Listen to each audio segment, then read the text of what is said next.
everybody want to get mad and say, oh, 6ix9ine is wrong. I don't think 6ix9ine is wrong. 6ix9ine did what he was supposed to do. He was supposed to do that. All right, guys, this next guest may be one of the most hated, crucified people I've ever interviewed, but you guys still watch him even if you hate him. I'm talking about the one and only Bulletz Gotti. Salute, Panda Chop. Last time we did a joint like this, what was it, 2022 or 2023? We did the last Nah, one? it was 2024. 2024. Almost 2 years ago. Okay, almost 2 years ago. So yeah, we did a legendary interview. It caused a lot of controversy. It was viral. A lot of clips I see on other people's platforms, especially the conversation we had about Big Pun and Biggie. So this one, I tell everybody, this one is going to be the best one because this one is going to be, we're going to talk about everything, man. We're going to talk about a whole lot of things. We're going to get into all different type of topics, all type of things about what's going on YouTube, the industry, whatever we talking about on this interview, it's going to be one of the greatest ones. I think, any interview I do is best, but I love when me and you work, because we flow off each other energy. But let's get to it, man. Let's get to it, Panda. Come on, man. Yeah, let's get straight to it, man. Aries Spears versus Corey Holcomb. Corey was on a podcast and made some strong allegations, keyword allegations. Aries hasn't been convicted of anything, but Corey said Aries took a bat to his ex-wife and he messing with people underage, allegedly. But Corey out here with allegations himself looking wild too. What you think about that? So I remember Aries Spears and Corey Holcomb was cool at one point. I remember he was on his show, and I remember the dude Zoe that be on the show with Corey had beat him up. Right. And then he stopped being on the show, and then he went and did Vlad, and he did Lord Jamal. I think both of them shouldn't be beefing. I think both of them, they have great talking points when they on platforms. They both funny. I just think that's just the game of YouTube right now. Everybody get it in on the beefing, because just a few months ago, Anton Daniels and Corey was beefing, and then after that, Vlad and Aries was beefing, which, I understood why Aries and Vlad had their situation. It's about him getting his pay, but it's all about knowing your worth. So both of those men, I don't think they should be beefing. I just think that it's pointless to be beefing when both of y'all don't, have any issues with each other. Just off of just, a situation that happened where he got beat up on the set and, Corey didn't break it up. Don't you think though that like now it seems anytime that Aries get into some shit, Corey is the first one to like kick him while he down though? Yeah, because like I said, they fell out off of, dudes snuffing them, and they've been beefing ever since. And in my opinion, they was hella cool when he used to be coming on the show. I remember when they used to be up on there and they used to be laughing and joking. But after that situation happened, their relationship ain't been the same. And I think it's a vendetta there that Corey has against him. I don't think it's so much Aries, but I just think that's kind corny to try to like put that on him. And you ain't been charged of that. Like, that's kind of corny, man. But, that's how dudes operate in today's society is, we got to put an allegation out there to fuck up somebody's career. You know what I'm saying? It's kind of crazy though, right? Because you're right. Because like Aries, I haven't really heard him say that many bad things about Corey. Like he still keeps it real, says that he's one of the funniest motherfuckers, you know what I mean? Like he gives him his props and everything like that. He doesn't appreciate when Corey like kicks him while he's down and whatnot. But at the same time, like he's even spoken about wanting to squash it, And you saw that Corey and Zoe fell out too, Yeah, they did. Yeah.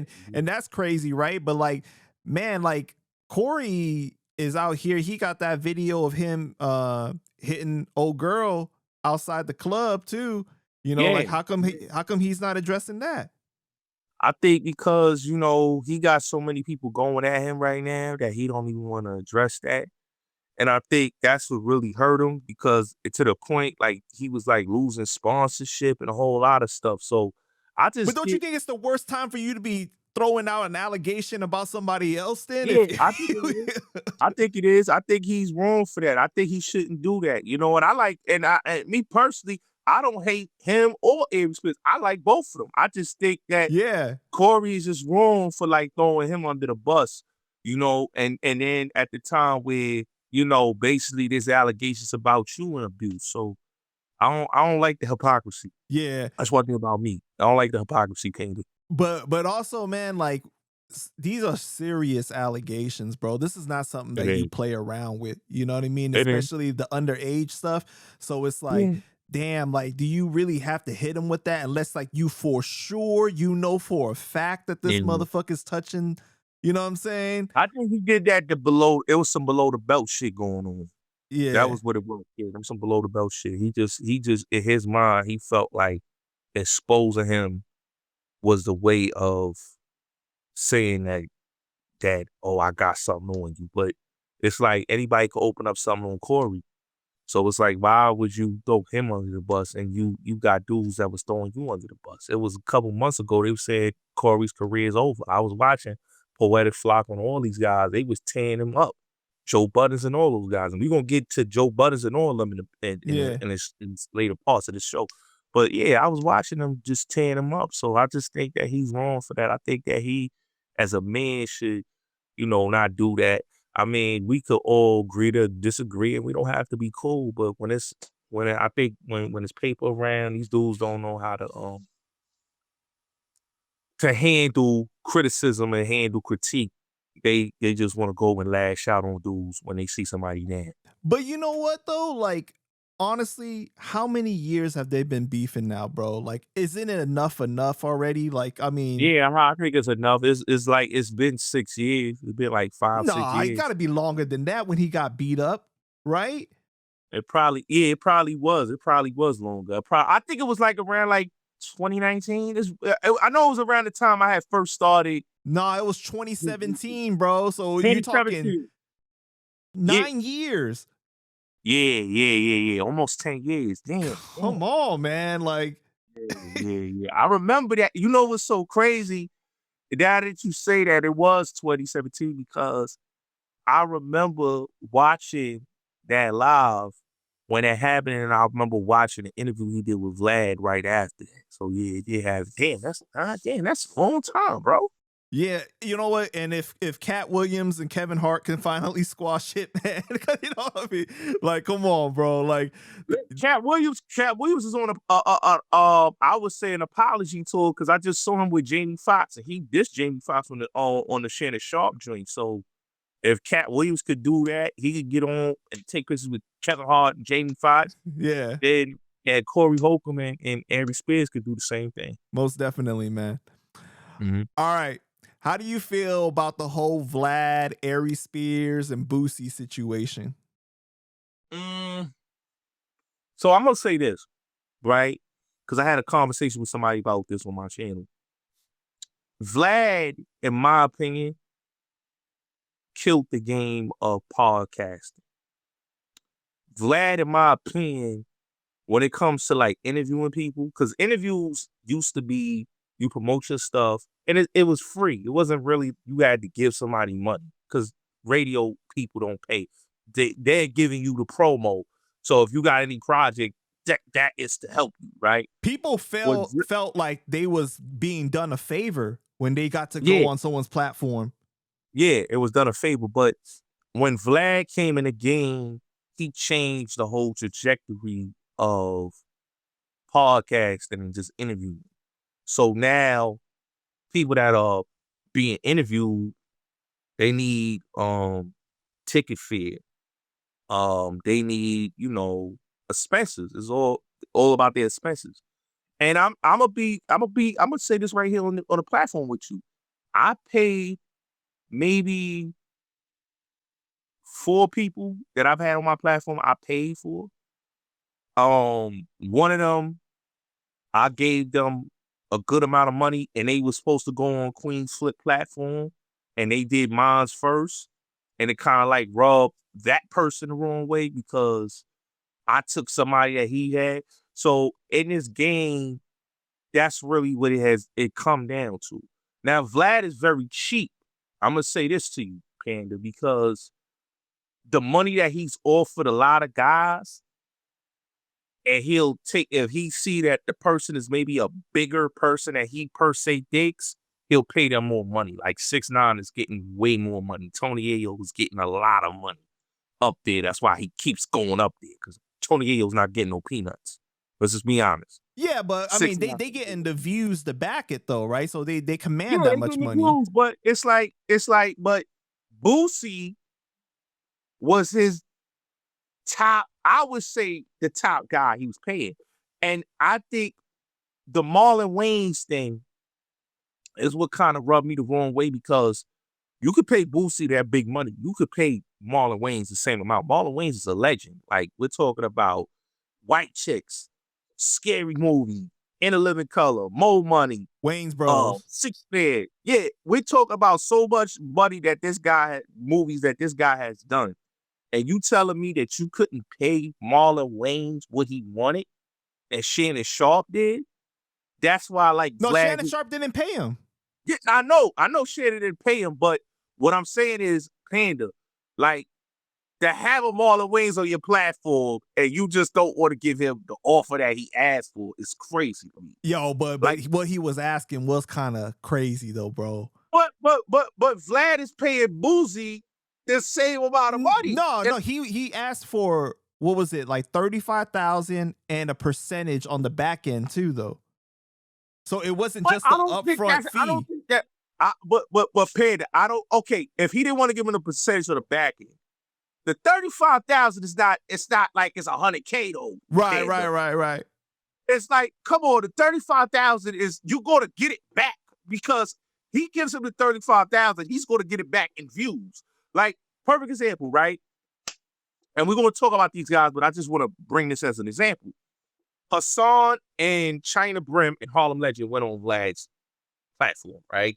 They did a podcast. Now, they've been critiquing Vlad for years. I think Hassan was on your platform, had a critique about Vlad, right? So when I watch Hassan and them going up there, the numbers didn't look like what Boosie or what 6ix9ine was doing. So one thing I know about Vlad, if it's low numbers, he's not calling you back. If it's high numbers, he's calling you back. That's why you see Boosie as a recurring guest. That's why you see Yayo as a recurring guest. Do you agree, Panda? Right. So it's like, with Boosie, I can understand why Boosie feel the way he feel. He feel like, I've been with you this long, Vlad. I done made a lot of money. Like, and Boosie don't even have to rap anymore, just off of the fact that he's made so much money with Vlad. It's not even funny. This man got a fucking community off of Vlad. Like, he just got a big community, big houses and all that. So he basically just like, yo, I done made a lot of money with you, Vlad. Come on, dog. Pay me what I'm worth. Vlad didn't want to do that. I can understand him asking for a little bit more, but if you really making only 35,000 and you can't give him the full 35,000, you can't do the interview for free. You know what I'm saying? Like, no, I know that. I know that, but Panda, this is the thing, right? Vlad can't. This is what I don't like about Vlad. You can't lowball people. Like, look, Charleston White has finally come back to Vlad's platform. Like, Charleston White, I remember he was on there in 2021, right? This is the first time he's been on his platform in years. Right, but remember, he stopped fucking with him because Charleston had made them comments about Math Hoffa's daughters and all this stuff like that. And like, Vlad made it a point to be like, yo, you know, you talking about my people and stuff like that. I can't fuck with you. But he did this Charleston thing as a way to get back at Aries, as a way to get back at Boosie, you know. Okay, so you see what I'm saying? Yeah, so yeah. He knows that Charleston White and 6ix9ine, right, is big in the streaming community. Vlad is not a stupid guy. No, not at all. He knows that, okay, if I got this problem with Aries Spears and I got this problem with Boosie, Just like with Lord Jamal. When Lord Jamal used to come over there, right? And Lord Jamal said, I'm not coming back on your platform because of what you said about Minister Farrakhan. I'm not coming back. So Lord Jamal started his podcast, right? And then he fell out with Godfrey. Then he came back to Vlad, right? One thing I know about Vlad, and he's this type of guy, is that when he see you got momentum or he see you don't have momentum, he'll either jump on you or he'll bring you back. And that's what he did with Charleston White. He's like, okay, I see Charleston White with Neo and Aiden Ross and all these people. Yo, let's get Charleston White. Let's bring him back. You know, let's bring 6ix9ine over here. Let's get 6ix9ine and let's do crazy views. Because Boosie is in his feelings right now. And to me personally, I just feel like, yo, Vlad, man, you got a conglomerate, bro. Why fuck it up? Why fuck it up? If I got a Boosie and I got a Aries Spears and I got a 6ix9ine, I got a Charleston White, bro, we can run the bag. Because it's all about business at the end of the day, and it's all about respect. And I think that Boosie disrespected him by saying you cheap and hanging up on him. And after them rocking together for 20 years, like I don't think that was the way to do it, right? Like, and Aries just fucked up the whole situation. Like, but he said, Vlad, I thought we was friends. But let me ask you this, okay, right? Don't you think though that was the wrong time? You see him already going through this shit with Boosie. He already dealing with a lot. You choose right now at this moment to be like, yo, I need a raise too. Like, come on, man. Like that's like the worst time. I think because they see Vlad as like, Vlad is the guy, and we can't take this away from Vlad, right? Because he's a genius. He's a genius in what he does, he's the godfather of this shit. Yeah, he's a godfather. But the thing is with Vlad is that it's a lot of money being made. And I think a lot of those guys just feel like we should get more money with you. Right. You know, but he can only give them how much part, like only a certain amount of percentage of what they make. He can't start dipping into like, oh, this is the amount that 6ix9ine made, and since I'm only paying 6ix9ine this much, I can afford to give you more. That's not good business, though. You know. No, I don't think it's good business. I think, in my opinion, I think that, you know, if they can't come to an sort of agreement that all parties should part ways, I think Aries Spears should, you know, if he feel like Vlad's not, there's other platforms like, look, Art of Dialogue. Let's keep it real. All the dialogue, in my opinion, right now, and Say Cheese, is like they like the black version of Vlad. Absolutely. Like they pay it, and they doing what it's doing. So if you don't feel comfortable on Vlad, you can go to Art of Dialogue. You can go to Art put up good numbers too. He put up big numbers. Look, Art put up the same amount of numbers that Vlad do. You know, just like Shannon Sharp and many others. So it's so much competition now. Yeah, that a lot of people don't need Vlad.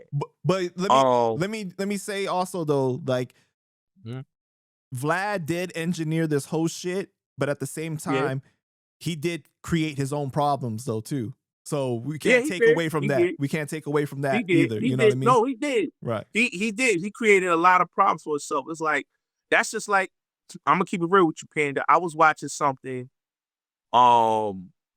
maybe like 3-4 weeks ago. Doggie Diamonds, right? He did something on RZA, right? And he had RZA's cousin up there, and I was like, wow, a lot of these guys is turning into messy type of guys because they would criticize Vlad and say, "Oh, Vlad is messy." And I'm seeing everybody doing the messy thing. And I'm like, oh, okay, this is the new thing. And I think a lot of people, it don't work for a lot of people. It hurt their legacy.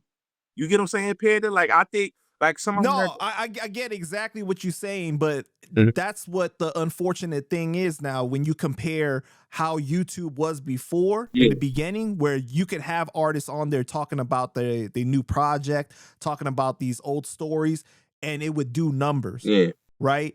Now it's like the only thing, because there's so much competition, it's the most salacious, most crazy shit is what is going to get people to click. But I think personally, I think it's because the rappers became podcasters. I think these guys didn't step up the work. Let's be honest, because Panda, a lot of everything is about revising your platform and reinvention, right? And a lot of these guys don't reinvent themselves. Like a lot of these guys been on YouTube before I came on there, before you came on there, and they just been stagnant. And they've been pumping the same content. And the problem is, if you're going to be a content creator, you can't get mad at a Joe and Jada. You can't get mad at a Cameron and Mace. You can't get mad at a Gilly and Wallow. You can't get mad at any of these guys that's building. Even Benzino got a podcast now. So everybody got a podcast. Yayo and Murda. So everybody got a podcast. Why do they have to come on your podcast? If they got a podcast, and if they do come on your podcast, what is you bringing to the table that's so different? It's the same questions. You get what I'm saying, Panda? I mean, yeah, it's just so much competition now, bro. You know what I'm saying? And then I think that it's created a lot of issues within kind of like this niche that we in. It's crazy. But let me ask you this though, right? Like as far as the Aries Spears and Vlad situation, now Aries, I feel like Aries has made himself look really bad. He played his hand wrong. I'm not saying that he was wrong for wanting more money, but the way that he played the situation was wrong though. Like to say that, you know, you're going to have a conversation with this man and then next thing you know, play hard to get and not have the conversation, not want to pick up the phone, you know, and say, yeah, I'll have the conversation with you eventually. Then you challenge the man to go on his show for free to have a debate. And then he accepts the debate. And then you say, oh, I need 48 hours to think about it. Then you turn it down after that. And you let the man call you a pussy and you're not going to do nothing though. Like, Aries, come on, bro. Like, I just think that his whole approach, he should have been roasting Vlad this whole time. Be a comedian. Do what you do. You know, like, but like he made a lot of missteps. Like he allowed his ego to get to him. Like when he responded to Vlad the first time, as far as like on Instagram, like why wouldn't you put that on your podcast and get the streaming numbers up? You know, like he just. I think they don't want to do that, man. I think his thing was how he felt. He felt hurt that they had a friendship. That's what he kept saying. We had a friendship. It was business. Like Vlad said, it was business. He's saying, no, bro, it wasn't business. We were friends. We talked all the time. Me and you were cool. You know, we hung out. So he looked at his first shit. He looked at his business. I do think that you're right though. That I think that what I get from this whole thing, it seems like Aries is hurt by the situation. That's the way it comes across because like his responses is not what I'm expecting from Aries. I'm like, damn, Aries, like you kind of taking a soft approach in this situation. Like I would expect for him to be going at Vlad neck. You know what I mean? Like, but no, because he looked at him as a friend. He looked at him as a good friend. It's just Vlad is a businessman. He don't look at these guys as friends. He look at them as as a business colleague. That's it. Like you come on my platform and this is business. I respect what Vlad has contributed to the game and I appreciate the blueprint that he has laid out for people, right? But I feel like, bro, the way that he came at Aries, he went at him like he was a punk, like he was comparing him to the side chick, the convenient one that just down the street. He totally destroyed and disrespected him, bro. Like I was like, sheesh, you know? I felt like that's fucked up. You know, if Aries Spears was anybody else, I think Vlad would have not played with him. I think it would have been another Gunplay MMG situation. Because I feel that Vlad doing that because Aries Spears is not no fighter type of guy. He's a funny guy. He's not into that. He's into, you know, cracking jokes and having fun. I feel like Vlad is at a point now, though, where it seems like he just tired of dealing with people's shit, though. Because if you've noticed over the years, he's gotten like more and more outspoken where he's like, I'm just not taking people's shit anymore. Like I'm coming back at people, you know? Yeah, he's disrespecting people. He's getting on his platform, disrespecting people. And, you know, Vlad feels like, okay, fuck you. Let's fuck me, fuck you. That's how Vlad Are you a fan of him being in front of the camera, being interviewed by his guests now? Are you a fan of that? I'm a fan now because a lot of people that I've talked to, like a couple of female, like a female I talked to, she did an interview with him. And she said when she went to do the interview with Vlad, he wasn't present. No, he came and met her, but he didn't do the interview. Like when it was time to do the interview, he did it like how we doing it. Like, and he was in the area. They was in Florida. So it was kind of crazy. You know what I'm saying? So I didn't understand that with Vlad, like not wanting to do the interviews with the people present, like doing it from Zoom and that's it. Like if you meeting somebody and we doing an interview, I want to be in your face. Like you see my interview with Benzino, you see my interview with Keith Murray, the people. Right, like, right. I like to be close in person, even though this is cool too, because I've done this in the beginning, like us talking. But I think when you get to meet with the person, shake hands with the person, it's a different type of way. It's a different type of thing. And I'm gonna keep it real. And we gonna talk about my Benzino interview because me and him, we had a good moment. I ain't gonna lie, we had a good moment, man. People be on here, they be talking about Benzino, but he the truth, man. He the truth. That's all I'm gonna say, bro. He the truth. No, but what I'm saying though, like, are you a fan of Vlad getting interviewed? Yeah, I'm a fan of that. I'm a fan of that. He needs to be on the hot seat. Vlad Okay. a lot of things, and I think it's time for him to face a lot of questions because people need to question him about certain things. I think you know what, you're right though, because eventually you got to reinvent your platform a little bit, right? So I do think that like Vlad, like how many times? Like let's keep it real. Vlad has interviewed everybody that's on his platform now. He's interviewed them multiple times. right. It's nobody new that's on Vlad platform. Might be maybe a few people that's new that's on his platform, but everybody that's been on his platform, he's interviewed them multiple times. I think that it's because he's leaned so much more into the recurring guesting so that he can calculate and estimate how much he's gonna make that month. So he knows like kind of like what interview he has to do, and then he sneaks in the new ones and shit like that. You know, it's smart. Yeah. I get it. You know, he's smart. He's smart for doing that. I'm not gonna lie, he's smart for doing that. What do you think about Aries threatening the defamation lawsuit? I don't think he should take it there, but I mean, it is his character, so he should sue. That's how I really feel. If he feel like his character was being, defamed, then he has every right to sue. Because Vlad did say some strong language, and he was calling. Yeah, but I just feel like, man, I feel like Aries like took this route that like you just did not expect from him. It was just like, it's almost like the person that start the problem and then it's just like, oh my gosh, like how dare you? Like, and a lot of people, and the thing, Canada, a lot of people was jumping on Aries. Like that was the kind of weird thing for me. Like I saw not only just Corey, but Joe Budden. Like it was multiple people. Like they was just jumping on him. I'm like, damn, what did he do? That everybody just jumping on him. Man just said the man wasn't paying him what he wanted, and he felt like, yo, we had a friendship, and everybody just started dragging him.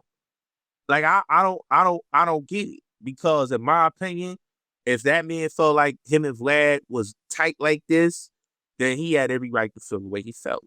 That's how I feel. Yeah, but all I'm saying is the approach though. His approach seems like something that I thought Vlad would have pulled more than I thought they approaches would have been reversed, really. But it was the other way around, and I was really surprised by that, man. I was shocked. Of course. Of course. Yeah. All right, man. Wack 100. Recent footage of him getting into it outside the club. Someone pulls out a pistol. Put your hands down. Yeah. Let's talk about that. What are your thoughts on this situation with Wack, man? Let me say this, right? Because the last time I was on here, I talked about Wack, and then me and Wack got good, right? Because I was on Troy Ave podcast. I was at Academic Studio. But I'm gonna be honest, right? Wack, in my opinion, right, is a guy that does a lot of antagonizing, but he's smart.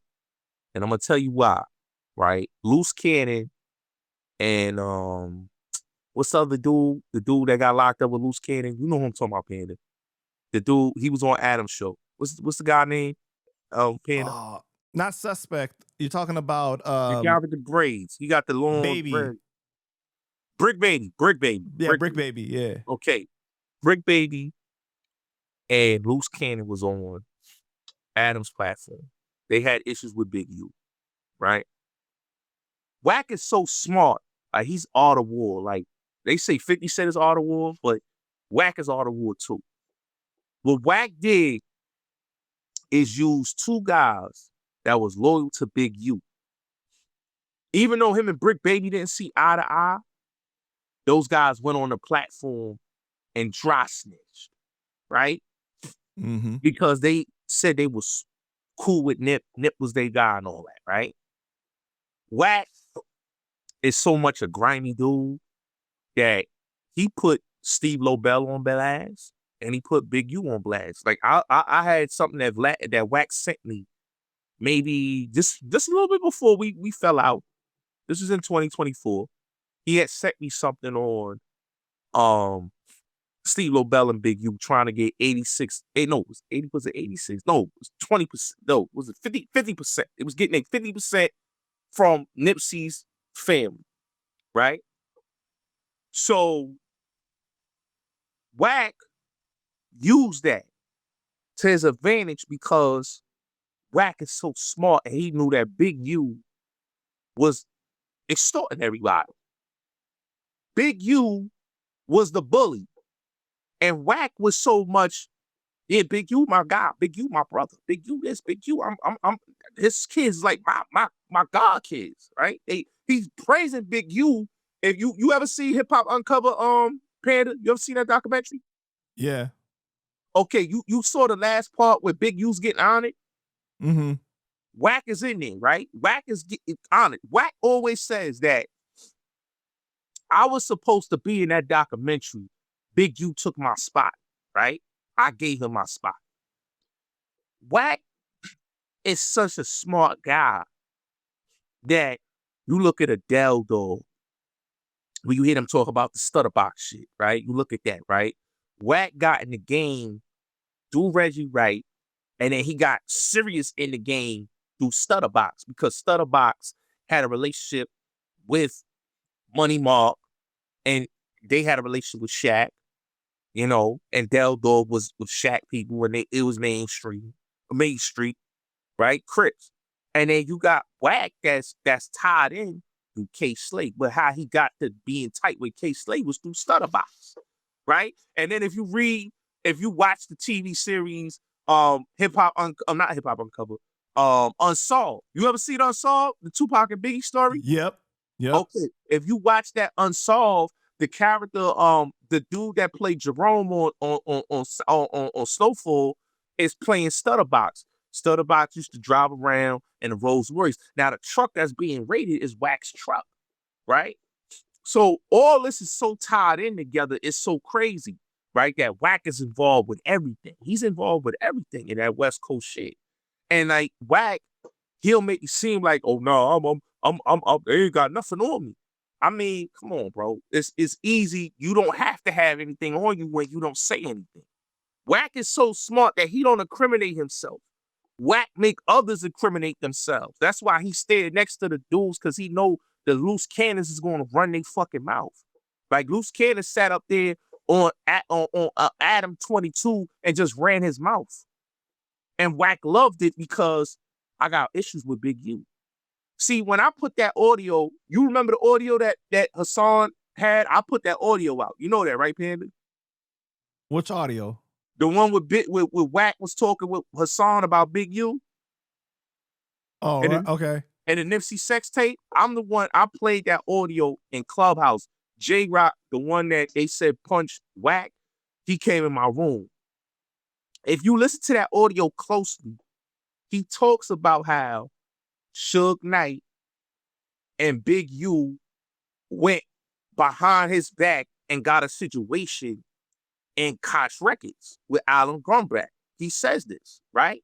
And that's what his beef with Big U was.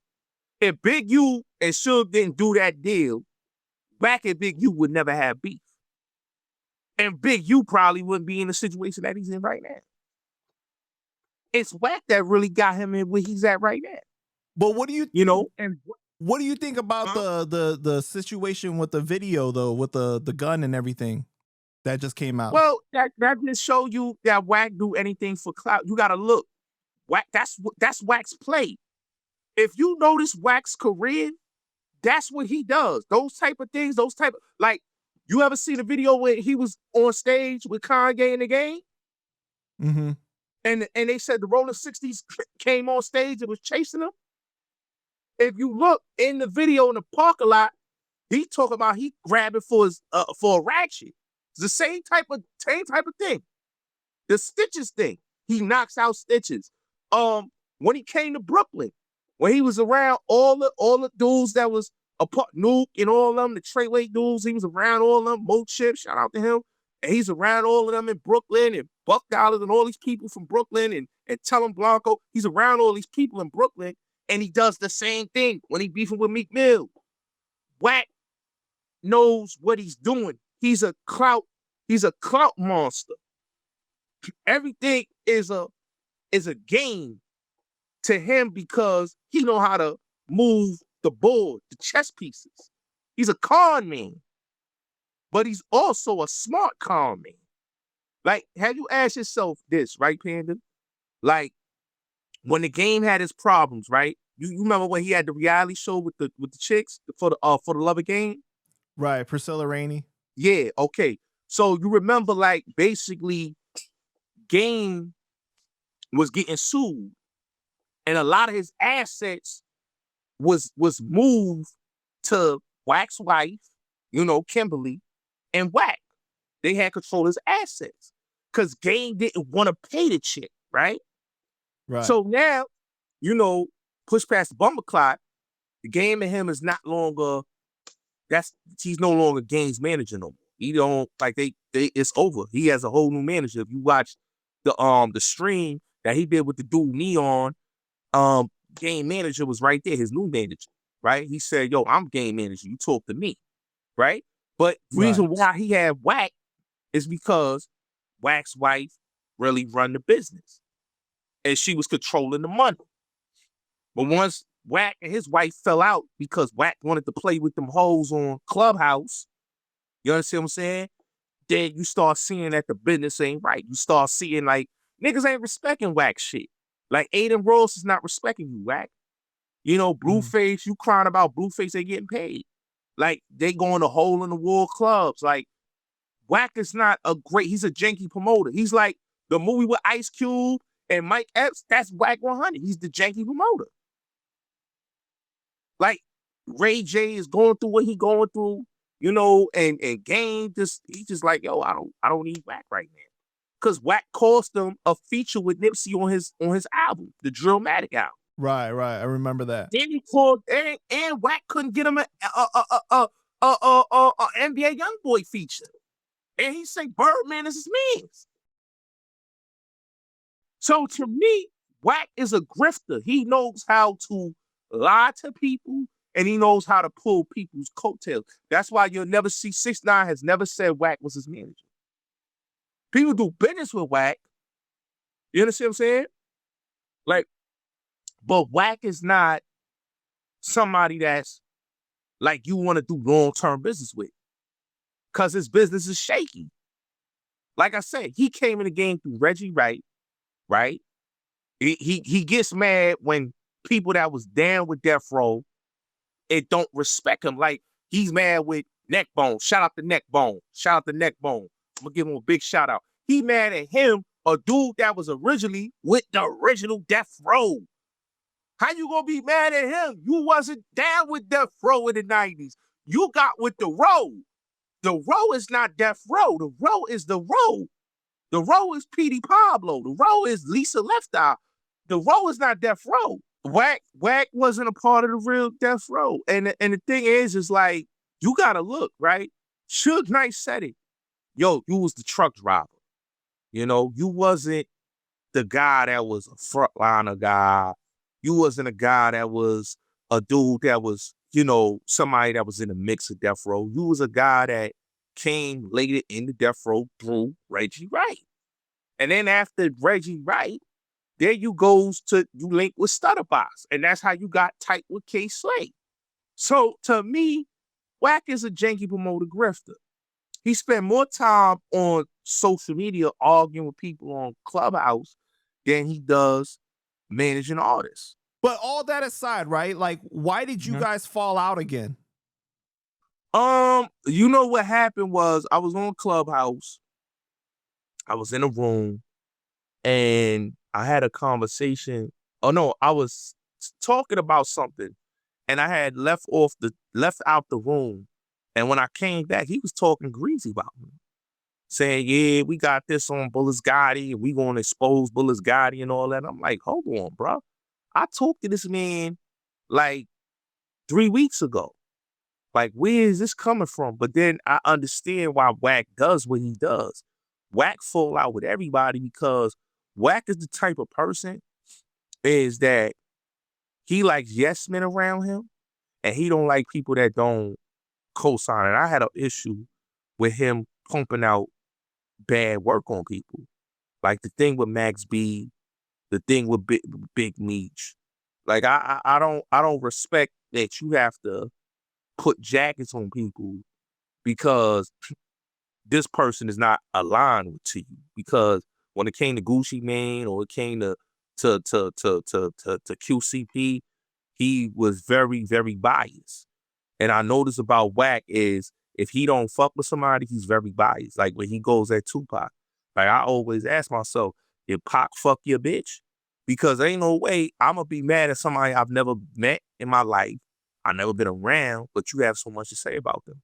So Wack is a hypocrite. Wack is somebody that he does shit for content, but he really a nice guy. If you really talk to him, he's a nice guy. But he's a sucker. I feel like it's almost like he doesn't have real malicious intent at times. He does it for content, like you say, like it's for fun and games. But in the process, it does end up hurting people, though, a lot of times. Yeah, he doesn't care that it hurts people. Like the thing he did about Nipsey, right? Nipsey family, and this is how he got somebody ran down on. Rockstar. He got this dude ran down on. Rockstar goes to Nipsey's brother's burger joint, the Marathon. He goes there, right?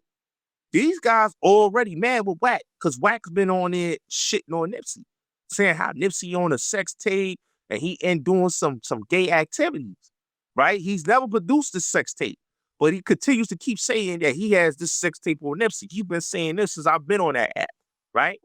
So when his brother sees dude, he tells dude, yo, you ain't demonstrating for Hustle. You can't say you fuck with Hustle. And I kind of understand where Black Sam's coming from because that man has been taunting and disrespecting that man's family. He did it to Tupac. He did that to Nipsey. That's not cool because these dudes ain't did nothing to you for you to be so much hating for them. Right, right. All right. What do you think about all the backlash that Big Bank has been getting after the back and forth with 6ix9ine?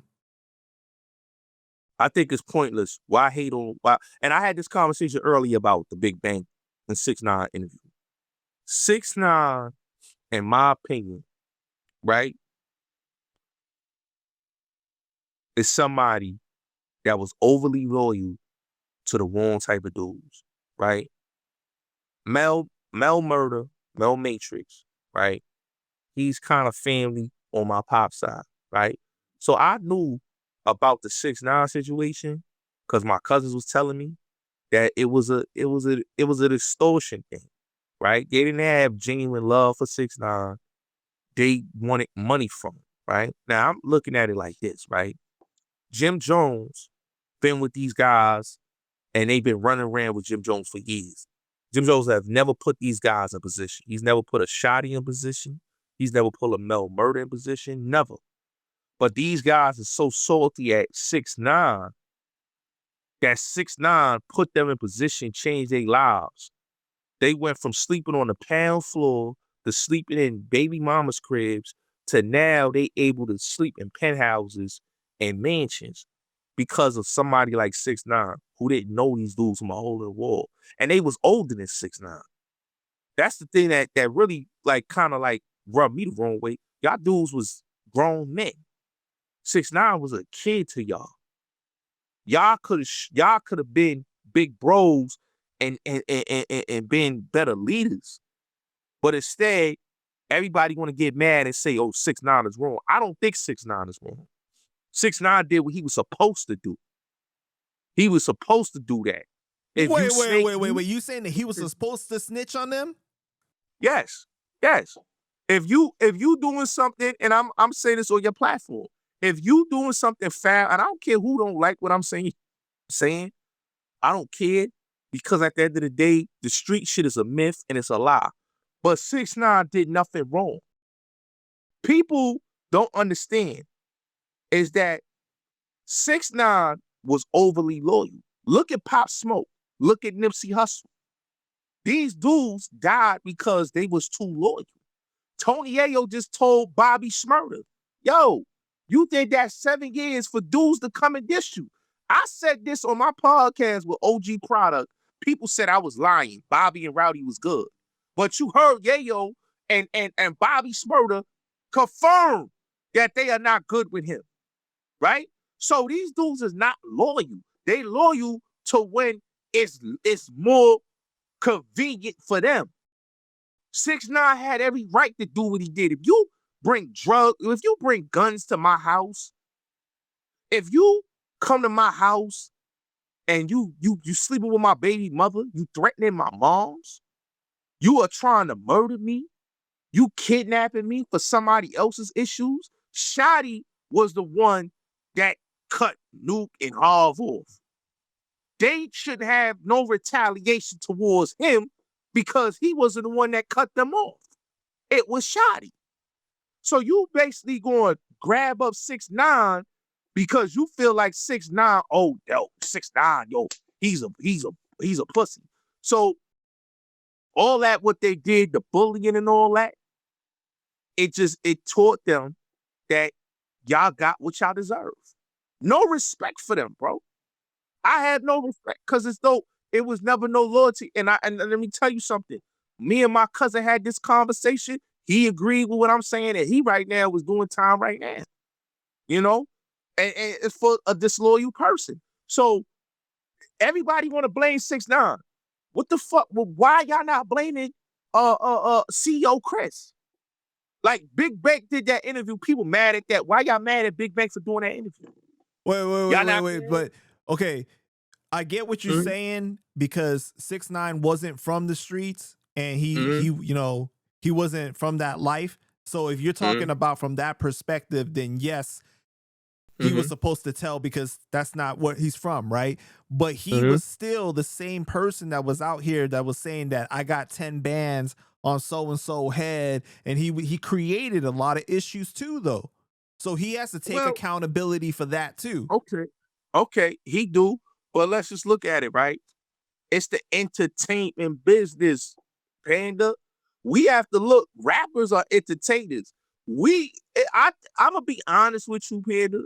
Like, fans don't care about who's a real dude, who's a real nigga, who's gangster, who's snitching, and who's not snitching, right? Nobody cares about that. If nobody cares about that, though, why is so many topics every single week brought up? Why do guys like 1090 Jake exist solely for exposing people? Okay, I'm gonna be honest. Those guys exist because they are losers. Okay? 1090 Jake ain't all upstanding himself because he got allegations, right? So it's always somebody that like they say, the kettle calling someone black. And when you see the person basically always pointing the finger at somebody, it's about 20 fingers pointed at you. And a lot of these guys, they get on here, they make themselves sound stupid and lame. Like the Manos, the Jim Jones, the 1090 Jakes. You know, even your boy, I'm not gonna go at him, but even your boy China Mac was with that bullshit. You know what I'm saying? and the Hocus and all these guys, the Mike songs, they made an avenue that it's no snitching, real niggas. Meek Mill, real niggas. But Meek Mill was in the court crying about a judge mistreating him, right?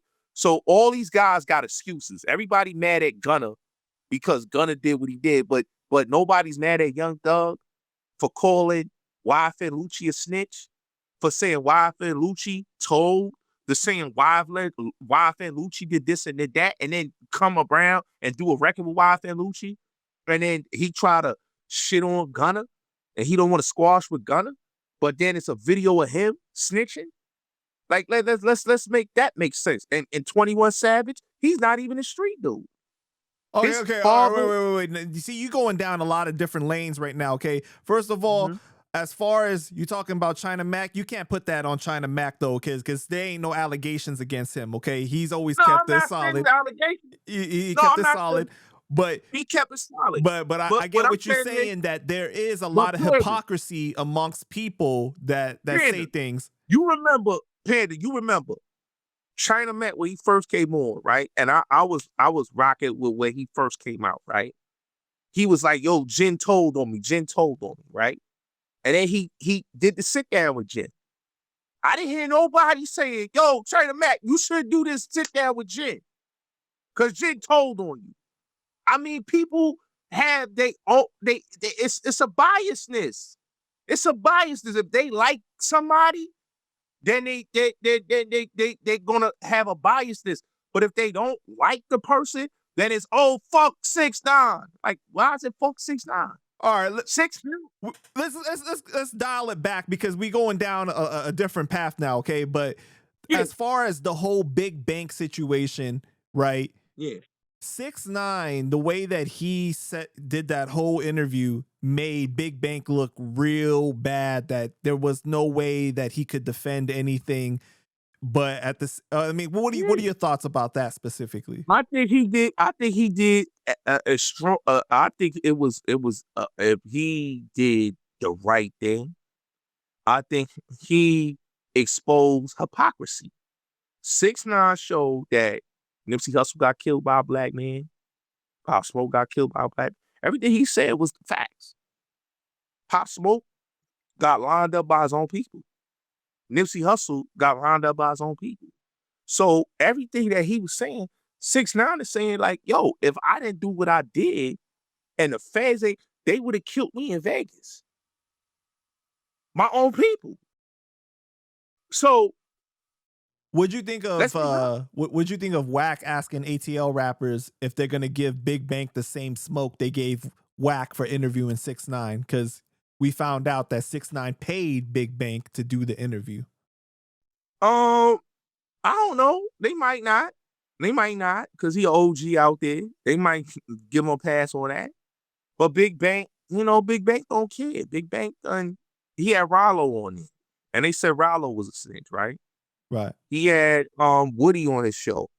So I mean, Big Bank don't care. Big Bank gonna do what Big Bank do. Shout out to Big Bank for doing the interview. Cause he could have been like everybody, yo, I ain't fucking with 6ix9ine. Could have been like a Joe Buttons and all them dudes, cornballs. I ain't fucking with a 6ix9ine. Or Rory and Maul, I ain't fucking with a 6ix9ine. All them cornball niggas. They don't want to fuck with the Ray Games. All these dudes, they cornballs. The Math Hoffers, they cornballs. They don't want to do an interview with 6ix9ine, but then y'all want to talk greasy about a 6ix9ine.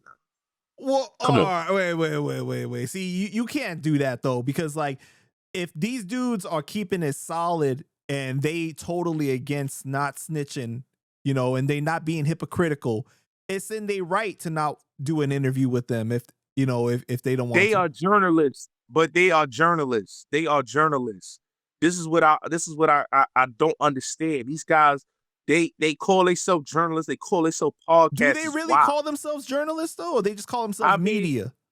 They're media, but media is the same thing. Journalists, media, it's all the same thing. There's different standards. There's different standards to that though. Okay, so if they're part of hip hop media, right? Right. Like if you're part of hip hop media, everybody should be interviewed. This is like my beef with Don Diva magazine. I remember back in the day, they said we don't interview rats, but they got mad with Feds magazine for interviewing people that they say are rats. Why?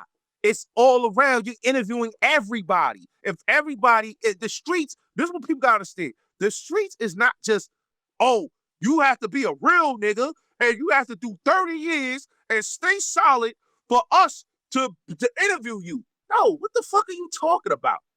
The streets have all varieties of people: snakes, snitches, police, killers, drug dealers. They all in the same round. There's no difference with them because there's no honor amongst them. So everybody needs to be interviewed. With all these dudes with these fucking so-called rules, this is what's killing it in this whole arena, because everybody make excuses. Everybody make excuses, Panda. And that's what pisses me off when I hear these dudes make excuses, because they can stand there. Like, look at Bimmy, bro. Look at Bimmy. This dude, they made excuses for this man, right? They didn't care. When Zip said it, oh, he got the paperwork. But when I told people, and you interviewed me about this, when I told people about this in 2022, 2023, when I watched the Supreme Team documentary, oh, you lying on Bimmy, Harlem legend, the first one calling Bimmy up, people getting mad, wanting to get at me for exposing it. But then when Zip come out, oh, yo, son is a rat, yo, like, come on, bro. It's like, damn if you do, damn if you don't. That's how I look at it, bro. I don't know anything about that, so I can't really say, but you know, I hear what you're saying, but what do you think of Tekashi saying it's racist to call him a snitch, but not other rappers like T.I., Snoop, Gunna, Young Thug, 50, and people defending Gucci Mane? Well, 50's not a snitch, so I'm not gonna say he's a snitch. That's been proven that's not true about 50. Now, when it comes to Snoop still thinks so, though. He's still I mean, saying because that's what people put in people's ears and people see that online. But that's a lie. 50's not a snitch. Right. Now, when it comes to Snoop, there's been paperwork out there that he told on Suge Knight. That's a fact. That's been proven back in the days. You know, and in another situation that I think they say he had told on. You know, T.I., I wouldn't say he was a snitch, because in the case of his situation, right, his situation was like this, right? T.I. was in the club, and I don't even think he told one of the dudes that killed his mans. I think what happened was he said what happened, and that was it. Now, when it comes to the Crime Stoppers commercial, he had to do that for his probation. So can I say he told? I can't say he told, because he did that for his probation. That was his stipulations. He had to do the reality show. You remember his reality show he had on TV? I remember. Yeah, he had to do his reality show, and he had to do the Crime Stoppers. Those were like two things that was in his stipulations of his probation, with the case that he had with all those automatic guns. Okay, now the guy that they said was the snitch was Alpha Mega. Alpha Mega was the one that they said told on T.I. and was working with the ATF for years. So yes, he was the snitch. Now T.I., on the other hand, I can't say he was a snitch, because in his stipulation, his parole, he had to do these things. But isn't it possible that you can do things off of paperwork too? Yeah, it is. But I'm just saying, with you just T.I., don't have the definitive proof to say it. That's what you're saying. Yeah, I can't say that, because I never heard the guys in where that incident happened. I think it was in Cincinnati, have ever said that T.I. told on them when his homie Phil got killed. But isn't it crazy though that he had as many felonies that he did and got caught with all those guns, and he was able to still make it to see the light of day though? That's still kind of crazy. No, it was crazy. No. It's crazy. I'm not gonna say it's not. It's crazy. I think it is. Now, Gucci, on the other hand, now I'm gonna be honest about Gucci. Now, the Pooh Shiesty situation, I could I give him a little leniency on that, right? Because they should have not went that way with Gucci about the contract. And I don't Wait. think How you Gucci gonna told give him leniency if he's because it's historically business. been like, you know, fuck all snitches, snitches should die. Like he's been Yeah. so adamant about it though. No. Why I'm saying that is because I had to look at it like this, right? It's a business. You know, Gucci is playing with different type of money. And Pooh Shiesty, his father owned a record company. They should have not went to Gucci with the guns. They should have took it to lawyers because Gucci is under Atlantic Records. Atlantic Records has Pooh Shiesty signed. So you can't just go and do that. And like they said, he had an undercover cop with him. He had a cop with him, right? An off-duty cop. And he had the white guy that was with him. So all of them was going to tell, regardless. I don't know about. I think Gucci did tell, but at the end of the day, like, come on, man. Gucci told on BMF and them. So I mean, it's no difference. Like we knew this. You know, Jeezy said this back in the days that he told on them when they came and shot and he shot and killed Pookie Low. So I don't know why people were surprised, but at the end of the day, business is business. I think Pooh Shiesty should have took it a different type of route than take it to the Yeah, gun. he definitely should have handled it differently. But like when you're presented with that situation, and if you're historically been like, this is the hill I'ma live and die on, like, oh, no snitching and everything like that, then I get it. You know what I'm saying? I get why But people are so mad. But Gucci he's not even in that realm no more, that frequency of the street shit. But some Like people him and feel like you don't graduate, that you don't ever age out of this shit. I think because a lot of these people they haven't graduated themselves. Like I look at the guys like Albie Al, the Manos, the Jim Jones, you know, a lot of these real street rappers, the Rowdy Rebels, and all these cornball dudes, right? And I listen to them and I hear them, and they be on these platforms and they talk about how they real and all this. And me personally, like, what makes them real? What makes a Meek Mill real? What makes an Albie Al real? What makes all these dudes that complain about hip hop is this? Zip with the drip. What makes these guys real? It's just them just saying a bunch of bullshit. Keeping it real don't keep you rich. It keep you broke. Let's keep it real. Like these record execs, you think they give a fuck about keeping it real? You think these bankers give a fuck about keeping it real? They care about how we gonna make money. Right. That's not that street stuff. That's ignoramus, man. Even Cam had to Cam understand it.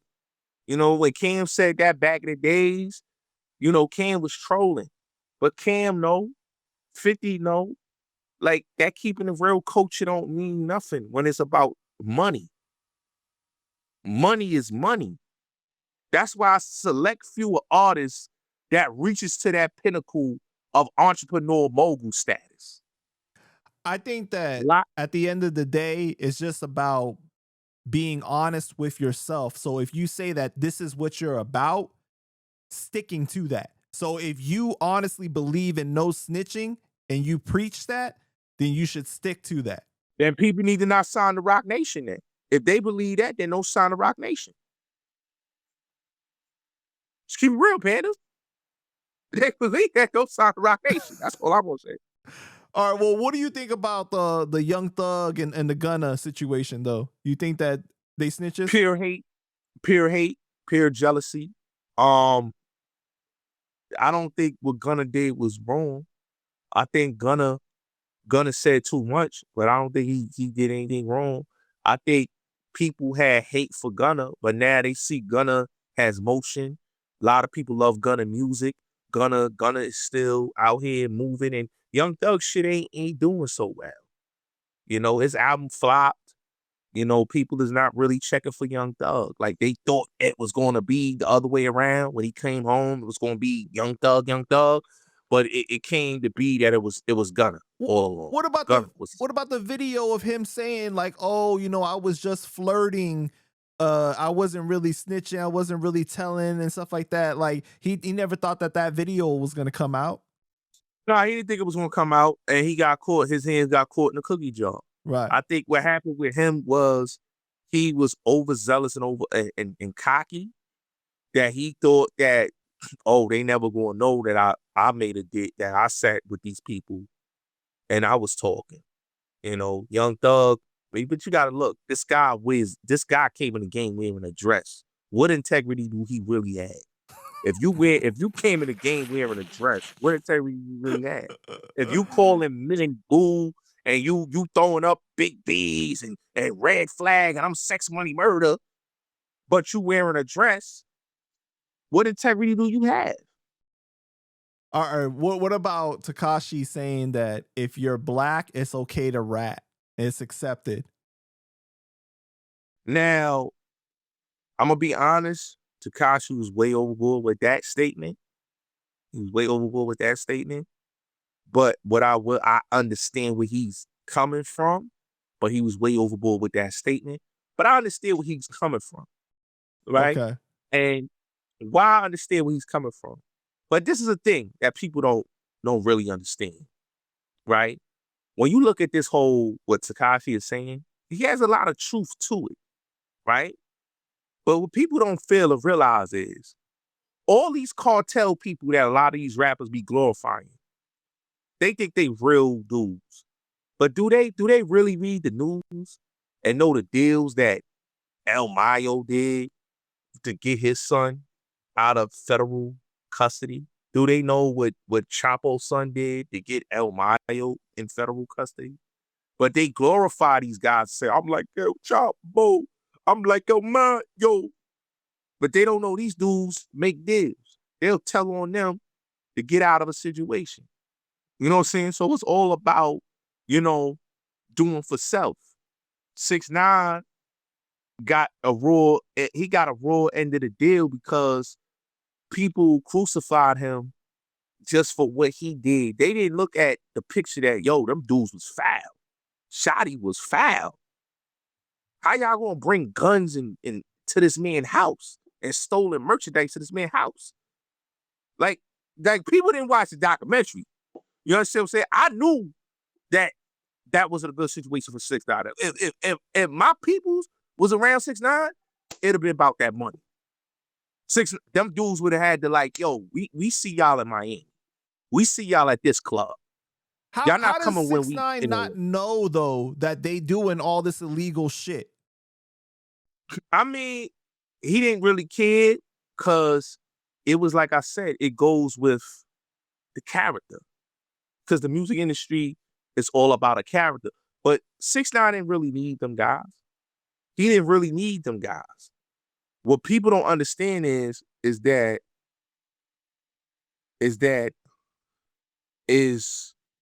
he was a big star overseas than he was in America. But America is so transfixed on trendy culture that 6ix9ine was like, okay, let me do something that's out the box. He goes to Bed-Stuy, Madison and Troop. He goes over there. He shoots a video. He gives out red bandanas. The dude looked like Jeff Hardy. When I saw the video, I'm like, yo, who was this dude with this rainbow hair looking like Jeff Hardy? But then I started to realize that, it's a method to his madness. That he got the hair like Jeff Hardy. He's wearing red bandanas. He was so smart visually that these dudes was fucking stupid.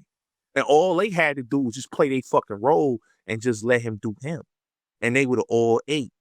But they were so fucking disloyal, and they were so loyal to Jim Jones, and Jim Jones ain't fucking take. Look, did you see what Jim Jones gave Nell Murda when he came home? He gave him a 5 chain. You hear me, Panda? Mm-hmm. A 5 chain, which was his chain. He gave him his chain and put it on his neck. That's like giving somebody a used chain or used clothes. He gave him a hand-me-down chain. He got off the Amtrak or the Greyhound bus. Yeah, he didn't even go pick him up.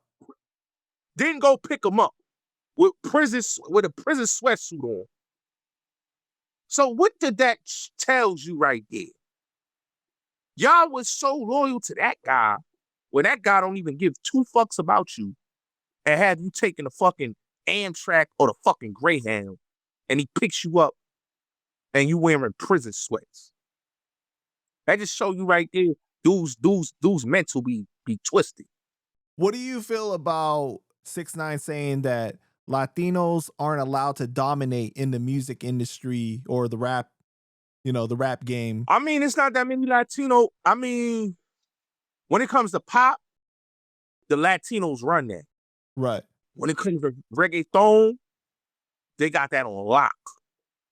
On lock. Reggaeton and pop music. J-Lo's been on the top. How long? Yeah. They got so many Latino artists that's doing pop music. It's not even funny. But when it comes to hip hop, no, it's not that many Latin rappers. That's on top. Cardi B, you could say is one. Do people really consider her Latin? I feel like partly people feel like she's black, partly. Well, I mean, she's half and half. She's Dominican and Trinidadian. Right. So she has the best of both worlds. She's multicultural. So she could tap into the Caribbean market and she could tap into the Dominican market. So the Hispanic community embraces her. The Caribbean community embraces her. So she has the best of both worlds. Tekashi is Puerto Rican and Mexican. Mm-hmm. He still has the Latin market. Like outside of hip hop, he got the Latin market. They love him. But when was the last time we saw like a real big Latino rapper, you know what I'm saying, really make it? I mean, it's like he said in the interview, it hasn't, like Vlad said the names, like it hasn't been since Fat Joe, Big Pun, Nori, but Nori wasn't. Nori's yeah, half. You can say Nori. Yeah, Nori's half. So I would say like full-blooded Latino, yeah, Big Pun and Fat Joe. Especially if you're talking lighter skin tone too. Big Pun and Fat Joe, and that's or Cypress Hill. Cypress Hill, yeah, Cypress Hill. Like Cypress Hill, Big Pun and Fat Joe, those are like the only big Latino artists. There's no other big Latino artists. I mean, I guess you could say that, Baby Bash had like a little run. He had some hits, Yeah, what I but mean? he had a little run, but it's like when you talk about like dominating. Right. Big Pun, Fat Joe, and Cypress Hill. East to West. And a lot of the Latino, like other rappers that were half and half, they was half and half. Like Joel Santana's half Latino.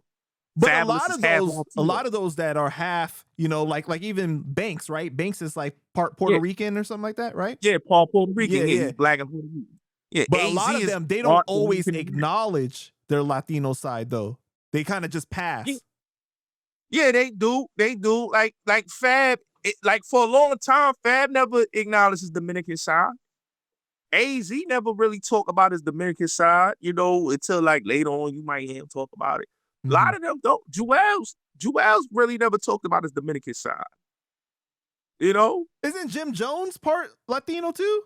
He part Puerto Rican, Yeah. Jim Jones, J.R. Ryder, they Spanish, but they don't talk about the Spanish shit. It's just, like I said, Fat Joe and Big Pun.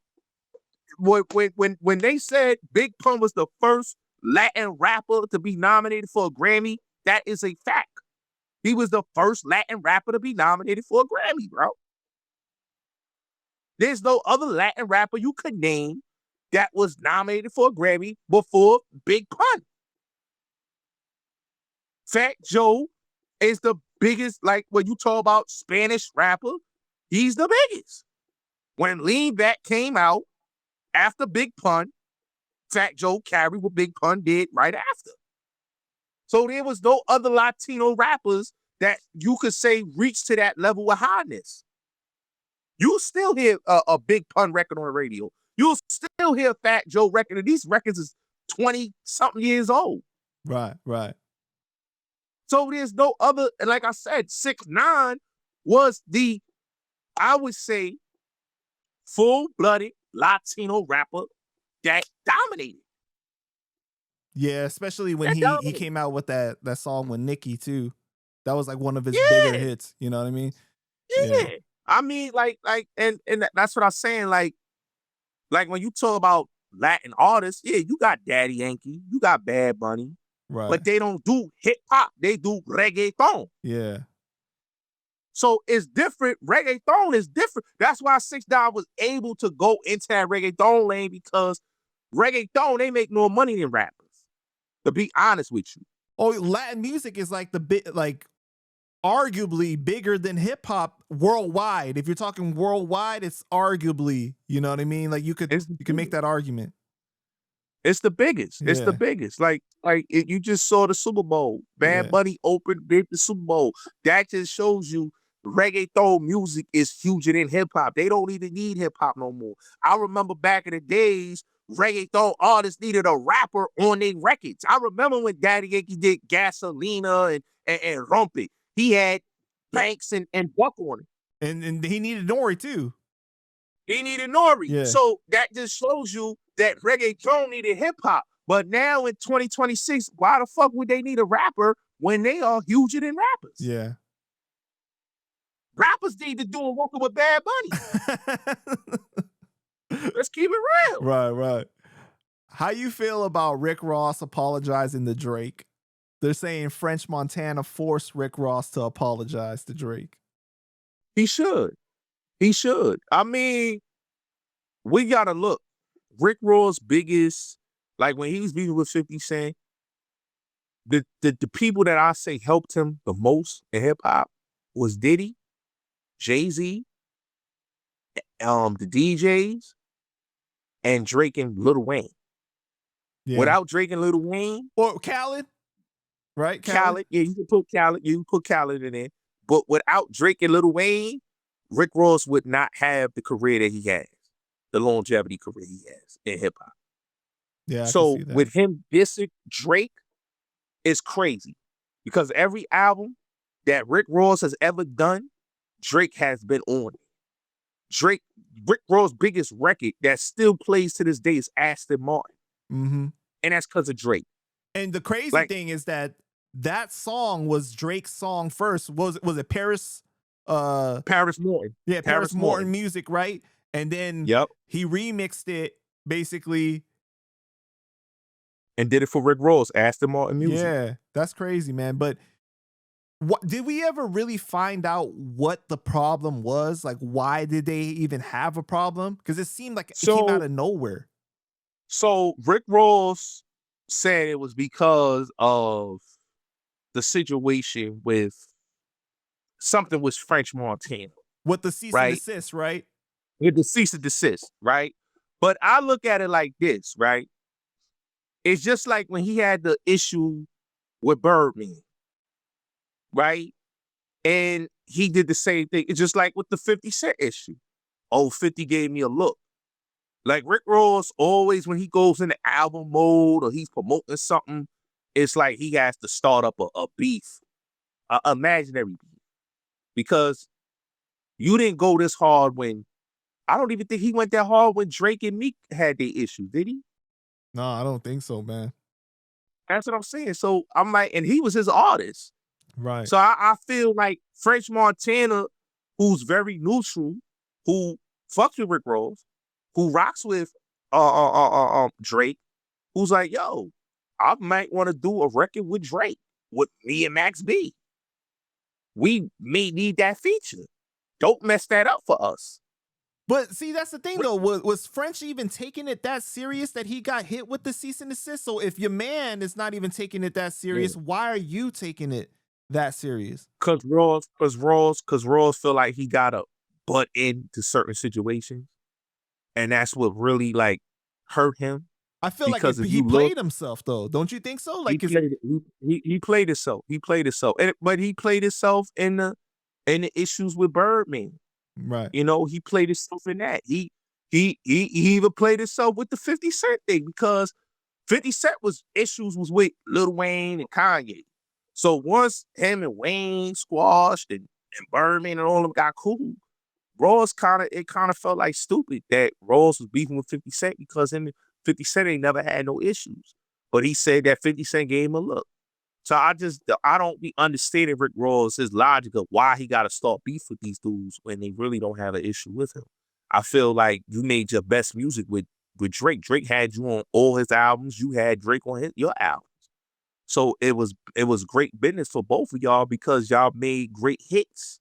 A lot of your biggest records have Drake on them.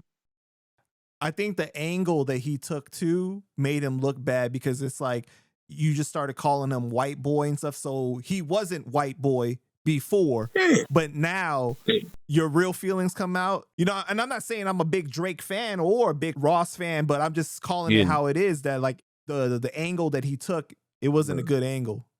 No, it wasn't. It was a bad angle. And the whole, just look at what happened in Canada when he was playing the Kendrick record out there. Right. And they got into the altercation. Like, that was unnecessary right there, too, because the Kendrick and Drake beef wasn't Rick Ross beef. Kendrick ain't did a song with you. Kendrick haven't done a song with Rick Ross in years. Mm-hmm. And years. So why would you jump in that beef when Drake is reachable? You can get a song with Drake. You can't get a song with Kendrick like that. Yeah, I just don't know. It definitely felt like he was just trying to ride the wave. Like, because everybody was already ganging up on Drake. It's like, yo, let me go ahead and just join in. Yep. Yeah. Yep. All right. What you think about the Rick Ross, Uncle Murda, Tony Yayo beef? So this is my opinion on that. So Rick Ross and Tony Yayo, you already know this G Unit and MMG beef been going on since 2009. Right. I understand Yayo's perspective. I understand Uncle Murda's perspective. But I also could look at Rick Ross. Yeah, he was a CO. But there's a lot of people that were COs that were gangsters. It was a lot of people that were COs that brought contraband in. I just feel like Ross was kind of wrong for suing Remy Ma, because if the movie is not based on you, you didn't say it's the Rick Ross story. It's a story about a rapper that was a CO. You taking it personal, beloved. You can't get mad about a movie that ain't have your name to it. So I think that was type corny, but you know, Ross do what he want to do. And I could hear what Uncle Murda saying. Uncle Murda feel the way he feel. He said, yo, Rosetta, yo, I don't understand how dudes could rock with Rick Ross when he lied about his street. Because, you know, when Rick Ross first came out, before Trick Daddy put out those pictures about him, like, Rick Ross was very believable. Right. Panda. Like, I remember seeing Rick Ross in 2006 on some show, and he had the glasses on, and he was talking real gangster. So I was like, oh, this dude is a dangerous dude. He looked like how he sound on his records. And then it wasn't until I read the Vibe magazine, and I was on MySpace at the time, and they had these pictures of this dude, and he was in the uniform. And when I saw that, and then I saw how he reacted on BET when he did the interview with Tigger, and he said that how he was a part of a team, and basically the homie put him in the situation and all this, and he was doing a lot of explaining, but he didn't have to do all that. You had a job, you had a job. You didn't have to do all of that to point it out. You know, and I think he handled that situation the wrong way. I think he should have just been like, yo, that's how I met my connect. Yeah, I was bringing work in, whatever, past the statute of limitations. Yeah, I was doing dirty work. You know what I'm saying? Like, he could have got away with that, but because he lied about it at first, and then he got cornered, and then he had to admit it, it looked really bad. Yeah. Yeah, it did look bad, and he made himself look bad. And he made himself look bad to the point where it was no return, you know? And I don't understand why he had to make himself look bad, you know, because, and then a lot of these guys, right? This is the thing, right? A lot of these guys that was on 50 side, like the Manos, the Papooses, and the Jim Jones that was dissing him, they all rocking with Rick Ross now. Yeah. Ain't that crazy? That is, man. Because the other day I was watching a video, right, with Mano, how he was going at Rick Ross for lying about being a CO. And I'm like, damn, y'all ain't staying on business.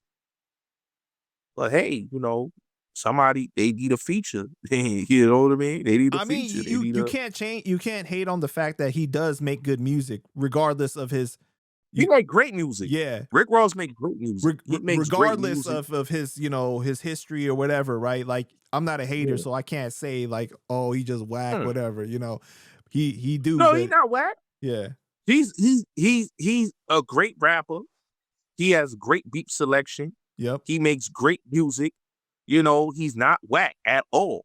I think a lot of people don't like him because he lied about his origins, his story. But other than that, the man make great music. And he hilarious and entertaining too. You know what I'm saying? But I think Yayo was right when he said that street credibility went out the window around the G-Unit beef time. Because it did. Like, I think after, like, when they had the beef with Kanye, and after that, and then Lil Wayne came in, and then Rick Ross came in, I think the rap game, it changed when it comes to the trajectory of you have to be real. And I think that the rap game was past that real that culture. Yeah, because if this shit happened in the 90s, I don't think Ross would have made it. His career wouldn't have gone on. You know what I'm saying? But no, I don't think so either. Yeah, but I think that what Yayo was saying, he said money don't make you uncorny. He said that you just shit with glitter on top, though. Like, Yayo was wilding for saying that. Yeah. All right. Well, what about Gunplay getting invited to come on their podcast, man? And he accepted. That's very interesting.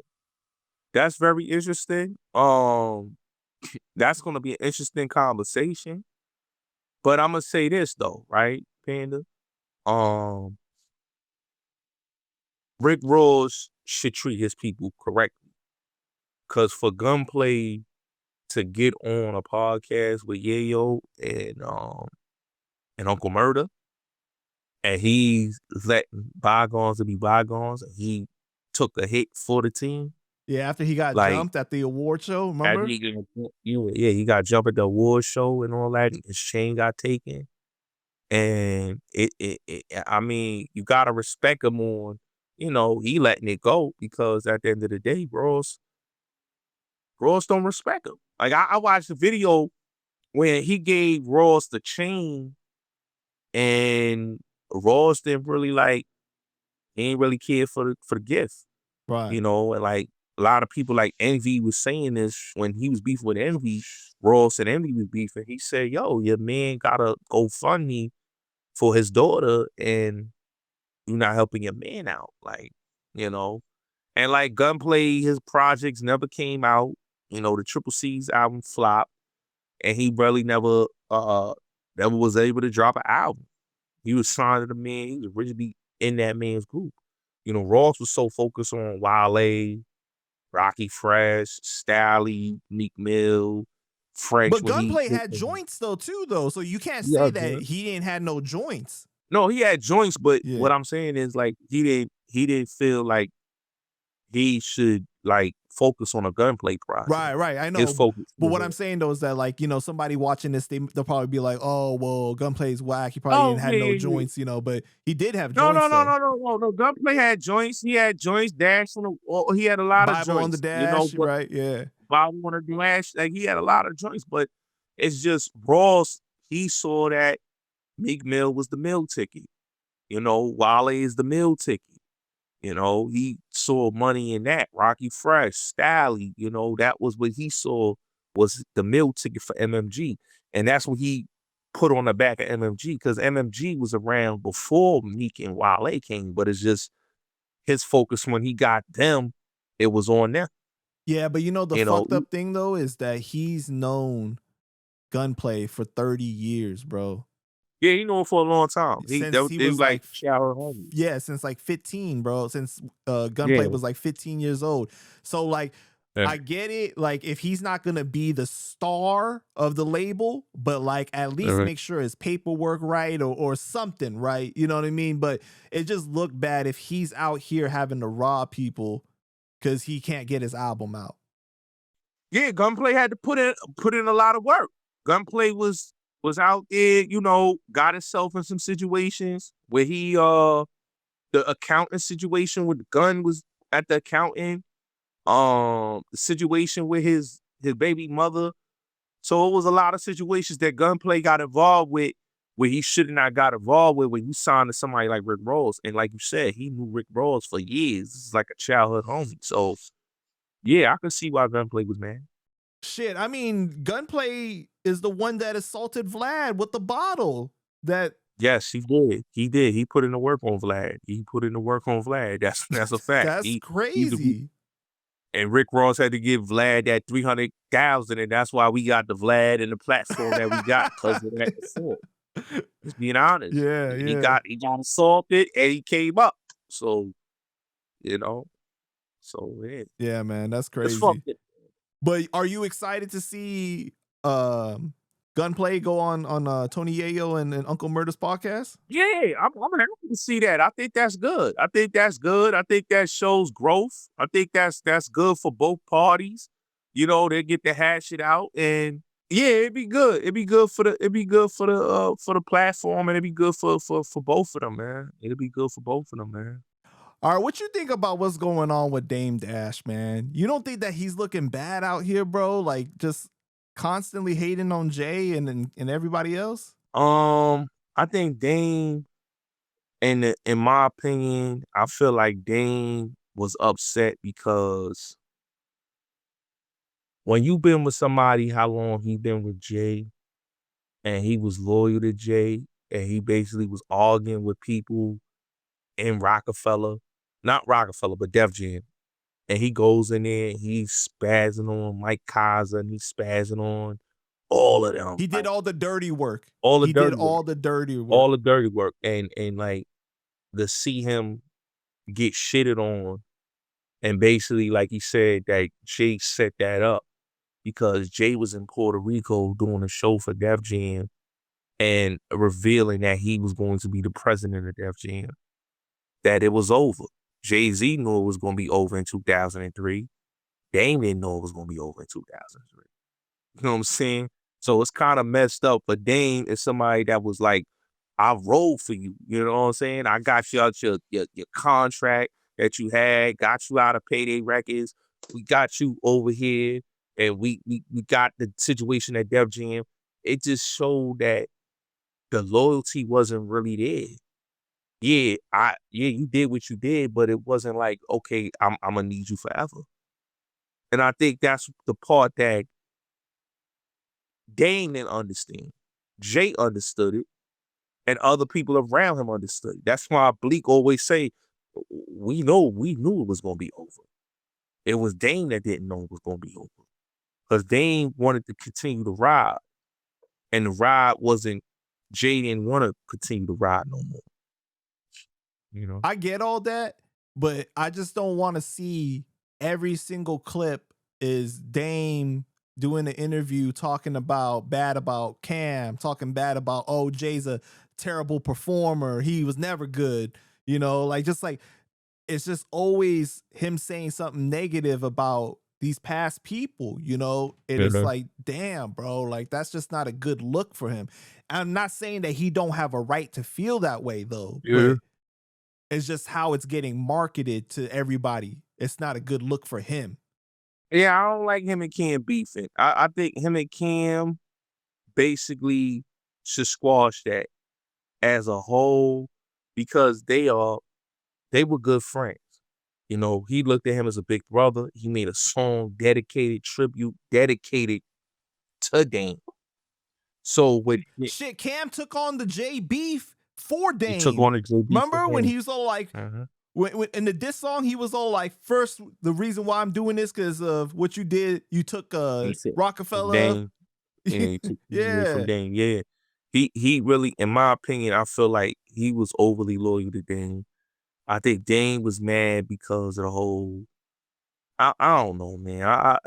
Dame has this type of mindset that if things don't go his way, it's a problem. And I think Dame shouldn't be like that because Cam and Mace wanted to really help him. But I understand, when you got pride, like Dame got pride, it's different. It's different.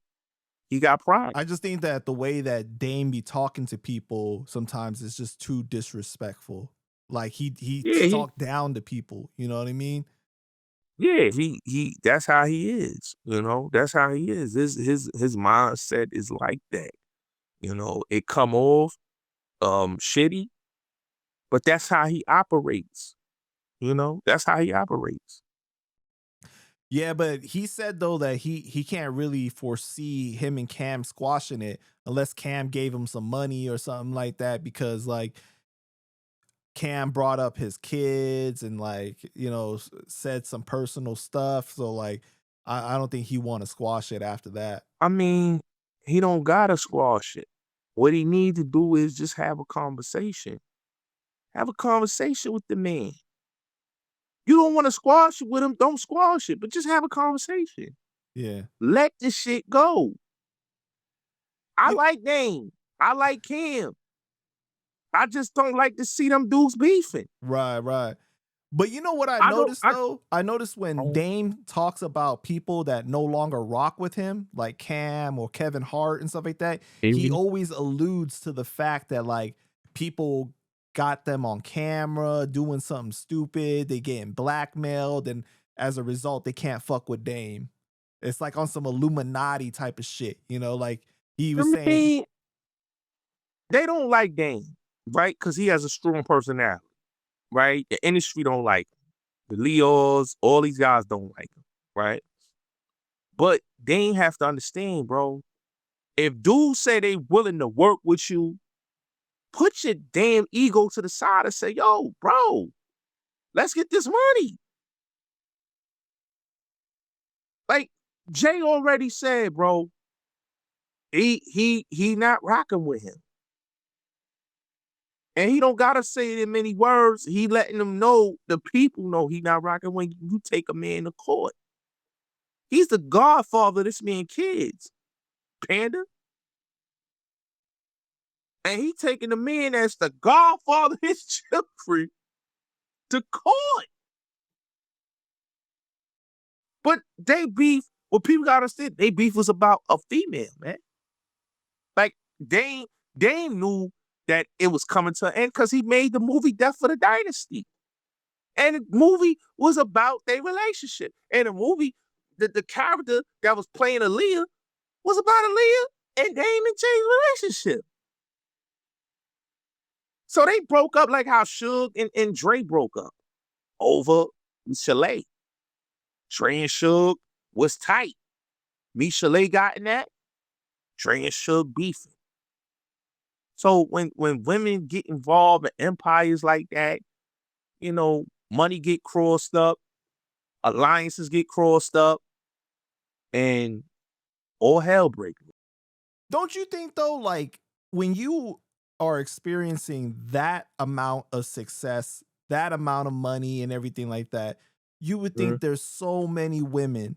How could you let one woman come in between like a partnership, a friendship, a brotherhood like that? I think because they don't, you gotta look, right? Jay-Z's the type of guy, bro, his personality, if it's for him, it's only for him. And he's not that type of dude that, just look at the Charlie Baltimore situation, right? People say it was about the drugs record, right? Which was the Dope Man record, right? They said, oh, he bootlegged the Dope Man record, and it was and they put out the drugs part 2 with Cam. It was never about that. It's been proven that it wasn't about that because Cam said it. Dutch from Major Figures said it, that it was about Charlie Baltimore. So if a guy could get at a guy over a female, just stab him. He didn't stab him, but his security did, right? And they do this to this guy, hit him upside the head with a bottle. It's all because of a female. It wasn't because of no bootleg. Yeah, they gonna say it's over some bootleg. Why would I get mad over you over some bootleg music? Come on. And y'all did the beat. And it was Cameron's record. Why would I get mad over it? That just make it look more corny off a Jay-Z standpoint. Because here's a man, he's not saying that, yo, my issues with Dame is over Aaliyah. Dame saying it's over Aaliyah. Everybody knows over Aaliyah. He put it in the movie. They knew. But it is what it is. You know what I mean, Panda. All right, before we get into the Hassan topic, okay, let's talk about Bambaataa. Bam passed away. I had Lush One on my platform, and he said, rest in piss to Bam. And if you find out where he's buried, he's going to piss on his grave. He don't care what he contributed to hip-hop, and he called KRS-One a piece of shit for defending Bam and the worst hip-hop legend ever. Man, roll the clip. KRS-One is a bitch, bro. You like, rest in piss, Bambaataa. Rest in piss, Afrika Bambaataa. Piss on his grave. Let me find out where Afrika Bambaataa, don't let me find out where Afrika Bambaataa's grave is at, because I will piss on that motherfucker.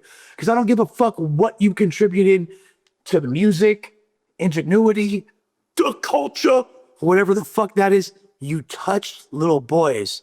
You're a child. You're a piece of shit. Sure, Planet Rock is a slapper. I don't give a fuck, bro. All that shit is out, bro. KRS defending that shit. Let's also talk about, here's gonna piss off the whole channel right now. KRS-One is the worst legend in hip-hop history.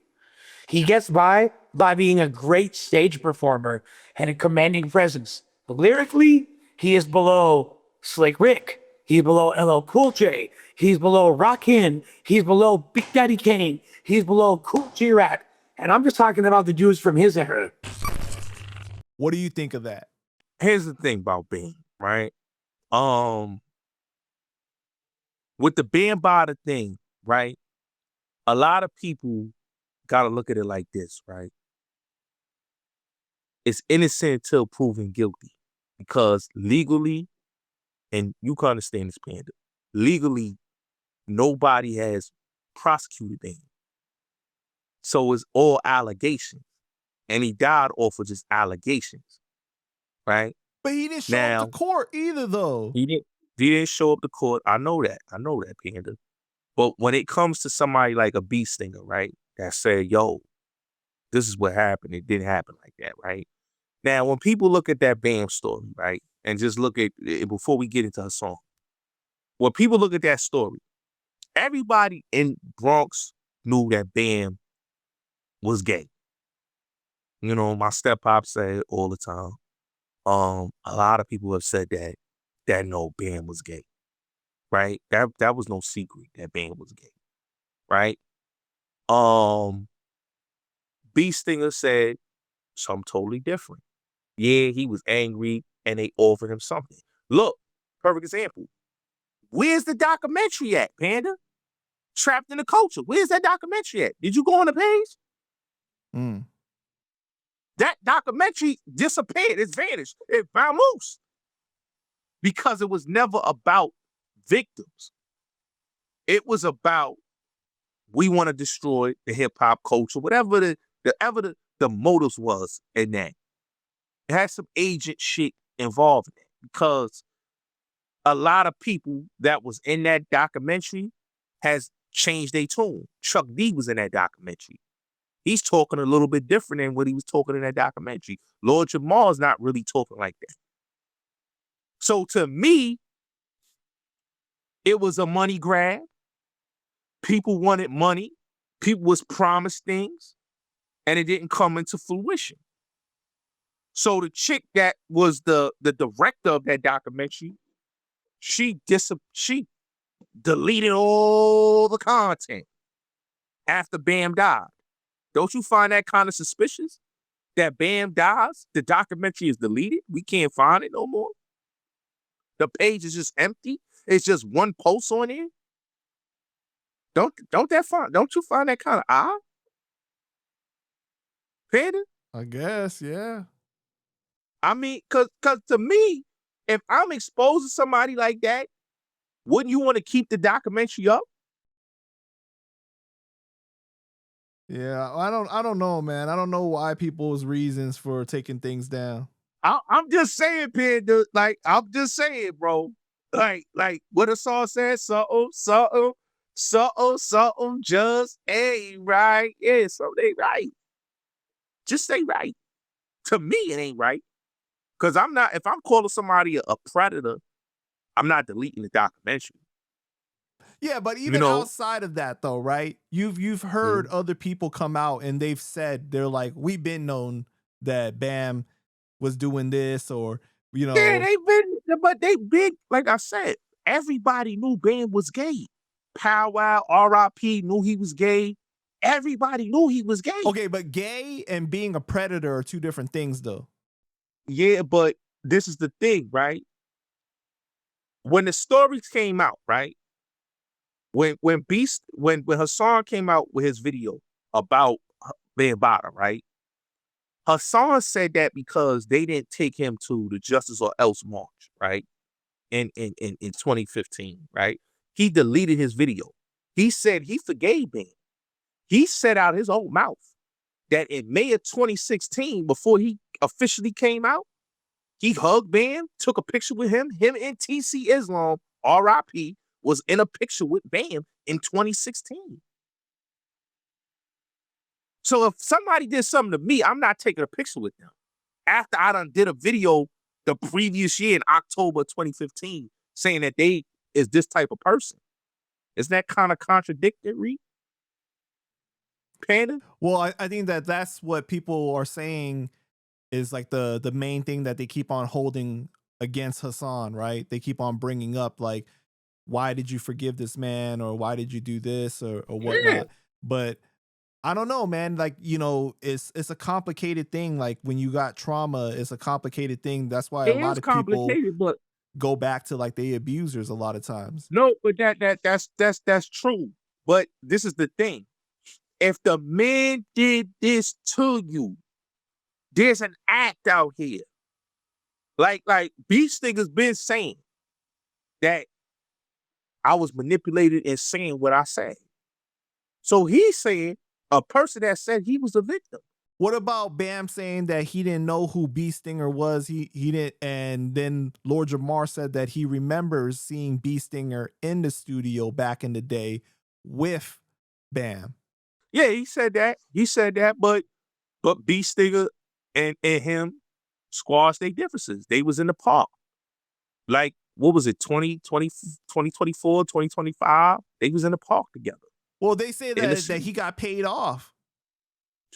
That's what they saying. Right. But how can we say that he got paid off when Hassan recorded Beast Stinger on the phone with the people that he's saying was Zulu people? So who's to say anybody got paid off when at the end of the day, Hassan, and we gonna get into this topic, right? And I'm glad we transitioned into this, right? Because what people fail to realize about the Hassan thing, right? Hassan is on a legendary hip hop cover. Did anybody ever ask themselves how was he on Midnight Marauders? Panda, have you ever asked yourself that? No. So Hassan said Bam is the reason why. No, Bam was never the reason why. Chris Lighty got him on the cover because Hassan wanted to be a rapper. But he's not telling nobody that. He wanted to be in the hip-hop industry. You know? And that's how he was able to be on that cover. He was running around with iGuard and running around with this one. And what happened was, Hassan was kind of fed up. Hassan was a bouncer before he got to YouTube. He worked in the nightclubs. He was bouncing. He did a lot of security work for Zulu Nation. For years. He said the man gave him herbs when his dog was sick. This is a man that basically took pictures with Bam. How was Bam such a bad guy when he was around this man for all these years, from a teenager to an adult? To me, it looked like he was scorned. That's what it looked like to me. Scorned about what though, exactly?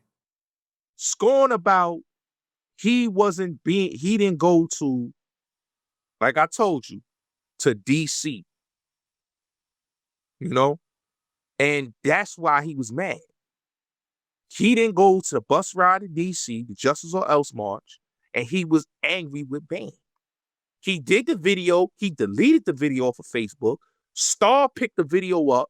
When Star picked the video up, he had no choice but to come out. But before he did come out, he was good with Zulu Nation. He said it on his platform. He said, I never wanted to do this. He said, I forgave Bam. They brought me out to do this. Yeah, he said they brought me out to do this. You know what I'm saying? He didn't say that, I wanted to do this on my own. He's saying that old girl was the one that made him do this. Because old girl promised him a book deal, promised him a documentary, promised him hip-hop rapper support, because they told him, you're going to get the rapper support. You're going to get a documentary. You're going to get so much money because these people are going to support you just off of your story alone. But it was a lie, because it was never that. That never was going to happen. You feel what I'm saying, Panda? So what are you saying? You saying that the allegations against Bam are not true? I'm saying that if the allegations were what it was, let's keep it real, right? If it was what it was, right? Bam would have been prosecuted. Bam would have been in court right now. Even to this day, he would have still been in court, and it would have been a settlement or something. Bam lived in Pennsylvania. They keep saying he was out the country. Bam lived in Pennsylvania. He died. They said he died in Brazil. No, he died in Pennsylvania. Look it up. He didn't die in Brazil. He died in Pennsylvania. Matter of fact, hold on. I'm about to go on Google right now. I'm about to show you. Hold on. He died in Pennsylvania. Bam was in the States. Bam wasn't out the country. So when they sat here and said that man was out the country, he was hiding and all this, he was in Brazil, that was a lie. He was in the States. They knew he was in the States. They knew he was in Pennsylvania. But wasn't there an ongoing court case at the time that he didn't show up for? They said it was an ongoing court case, but it wasn't. It wasn't. Because we didn't hear no more about the court case. They was lying. They said, oh, the hip hop museum and all this. Like, okay. Yeah, they said that he lost a civil lawsuit in 2025 of May. Listen, man. They say a whole lot of things. And like I'm telling you, bro, if these things happen, like they say it happened to him, Bam would not been showing face in Katona Park for that Zulu picnic. Bam would not be in New York. He was coming back and forth to New York. If Bam was canceled, the whole hip hop community would have canceled him. They still was saluting him. They still was saluting him. They still was saying his name, Panda. So he wasn't canceled by the hip hop community. What happened was, it was a personal beef with those people and Bam. Yo, but they said that he was kicked out of the Zulu Nation in 2016, though. I mean, he resigned. He stepped down. But the Universal Zulu Nation just had something in Brooklyn the same day as Sean had his show on May 2nd. They had something in Bushwick for Bam. So was he canceled? What do you think about the story that Mickey Fax said about Afrika Bambaataa? I mean, I mean, everybody got their stories. You know, I understood where Mickey Facts was coming from. Everybody got their stories. But like I told you, and this is true facts, right? At the end of the day, right? All these stories came out after the man died. Why? Because, and even when the man was alive, it was because it was socially engineered that way. It was socially engineered that way. I get it. Everybody said dude did this, dude did that. Okay, y'all saying he did this and did that, but let's keep it real. If he did all of this that y'all saying he did, then why y'all didn't do what y'all say y'all woulda, shoulda, coulda did? The man was coming back and forth to the Bronx every year, Panda. This wasn't like this man was hiding from anybody. He was coming out. You understand what I'm saying, Panda? Yeah. He was coming to New York. He wasn't in no Brazil. If you doing shows out the country, you doing shows out the country. That doesn't mean you're going to stay out the country forever. He was living in Pennsylvania. The man was in the States. They told the people that lie that, oh, he was out the country. You see how you didn't even know. You thought he died in Brazil. When I told you he died in Pennsylvania, you like, oh, shit, he did die in Pennsylvania. What benefit, though, do they get from conjuring up this lie if that's the case? I think what it was to tarnish a hip hop icon. Bam is an icon. Whether you like it or not, he created a movement in the Bronx that was huge. Before Bloods, before the Crips that came to New York, before I wouldn't even say the Crips, just the Bloods. Before the Bloods movement that came to New York, before when Latin Kings came to New York, the Zulu Nation was the biggest movement in New York City. Hands down. Like everybody that was in hip hop was a part of that movement. Street dudes was a part of that movement. So that was a huge movement. But bro, so the benefit, like they can't have this amount of stories about Bam and it all be a lie. Like they talking hundreds, like said, thousands of kids, bro. But Panda, they knew he was, like I said, he's a gay dude. Yeah, but when being it comes gay and being a predator is two different things. But it did make, but this is what I'm saying, Panda. Everybody that's saying this happened to them, right? A lot of them is now coming out. You see all these people coming out now because they was trying to conjure up something to get money. They didn't come out like, it was only Hassan and B Stinger. And then B Stinger told the truth. Nah, these people manipulated me to say this. Hassan he was like, okay, I'm not going to talk about this no more. This ain't making me no money. I'm going to talk about these rappers.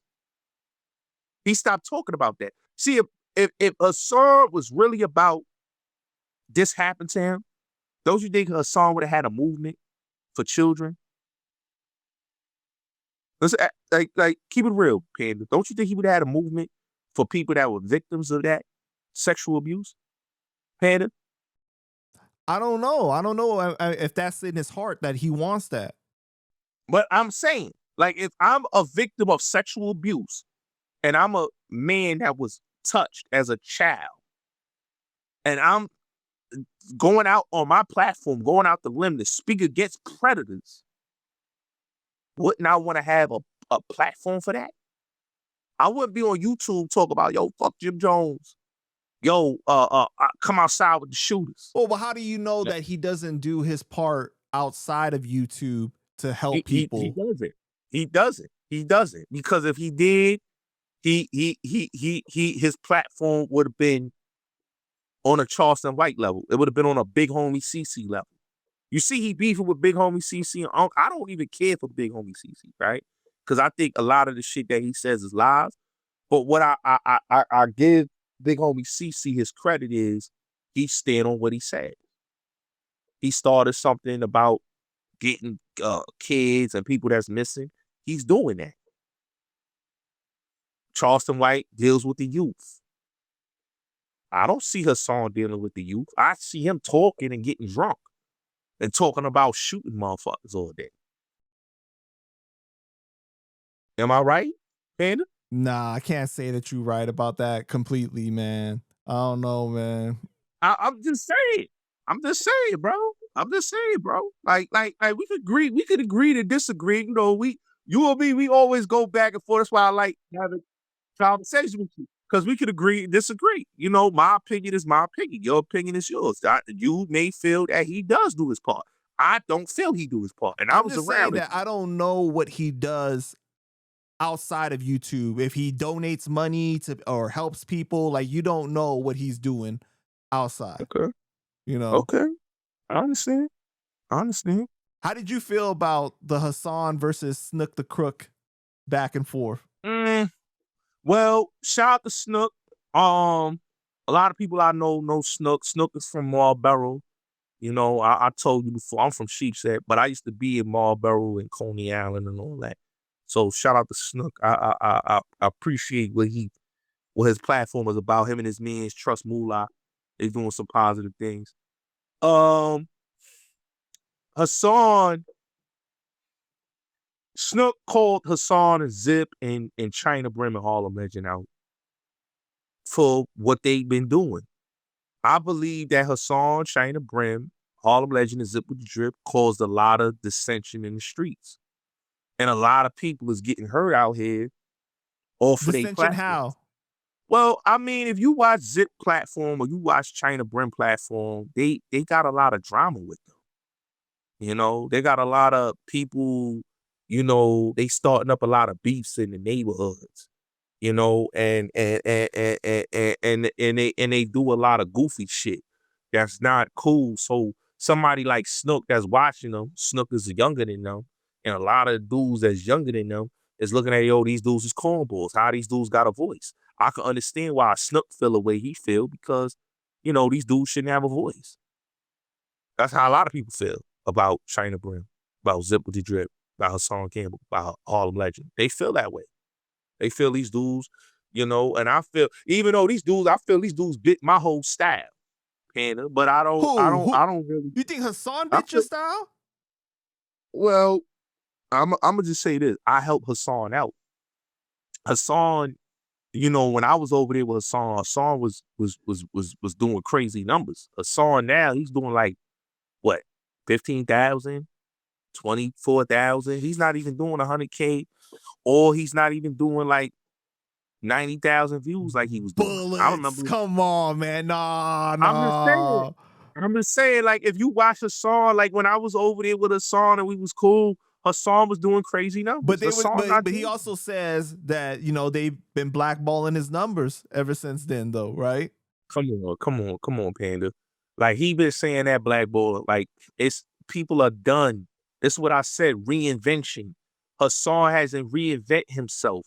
He's still doing the same thing. Nobody cares about him doing this, and got the axe in his hand. Nobody cares about that. You know, Hassan got to reinvent himself from doing the gossip and shit. You know, like that celebrity gossip shit and the goofy shit he's doing. Like, people don't want to hear that from Hassan. It's so much new guys. Like, Charleston White, to keep it real with you, took the Hassan blueprint and did it better. Well, and he's relevant. I disagree with you about you saying that nobody wants to see it anymore, because if nobody wanted to see it anymore, he still wouldn't be getting the numbers that he's getting right now, though. He's still getting decent numbers. But Panda, he's not getting the numbers that he should be. That's just like Math Hoffa. Like, I was watching Math Hoffa, like, I'm like, yo, Math Hoffa, you got 1 million subscribers and you doing 1,000 views on your live stream? Like, you doing 12K on a con interview? That should have been like 500,000, 250,000 plus. Yeah, but you could blame YouTube changing the algorithm too, though, right? Because a lot of shit has changed. But Panda, I got a whole new platform right now. Shout out to Snow Billy, Hell in the Cell podcast, right? Where I just started that channel, right? And we at almost 4K subscribers. We did like 11. I did one video. We did like 11,000, right? And we just growing the platform. You get what I'm saying, Panda? Mm-hmm. Like Hassan is at that level where every video should be cling, cling, cling, cling, cling. Like, come on, bro. He's on a Vlad and all these other dudes level.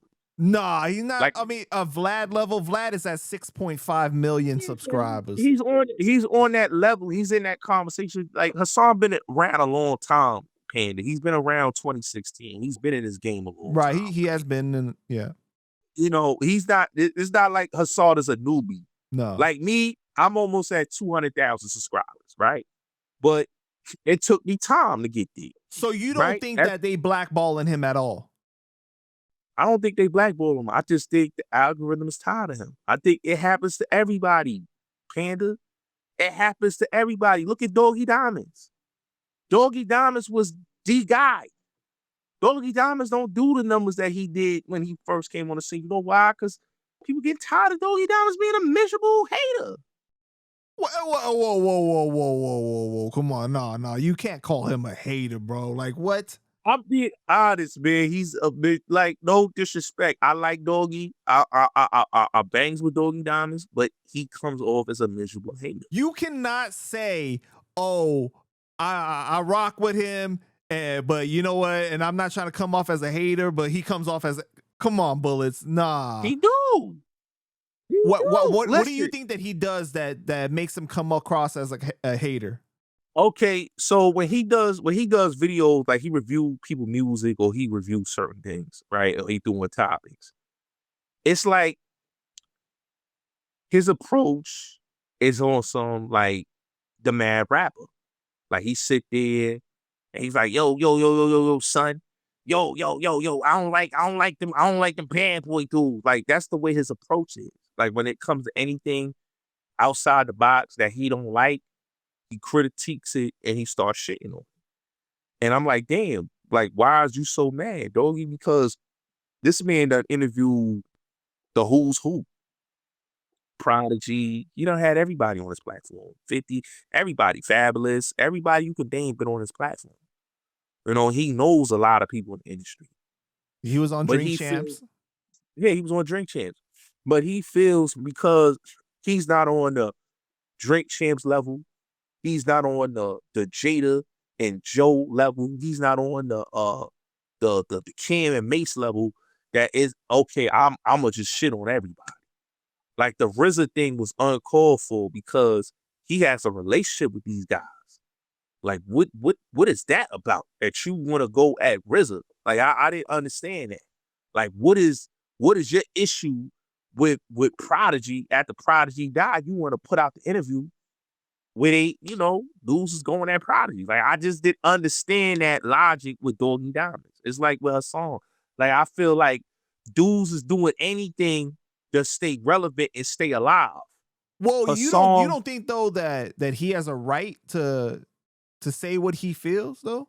If that's how he feels? I'm not saying anybody.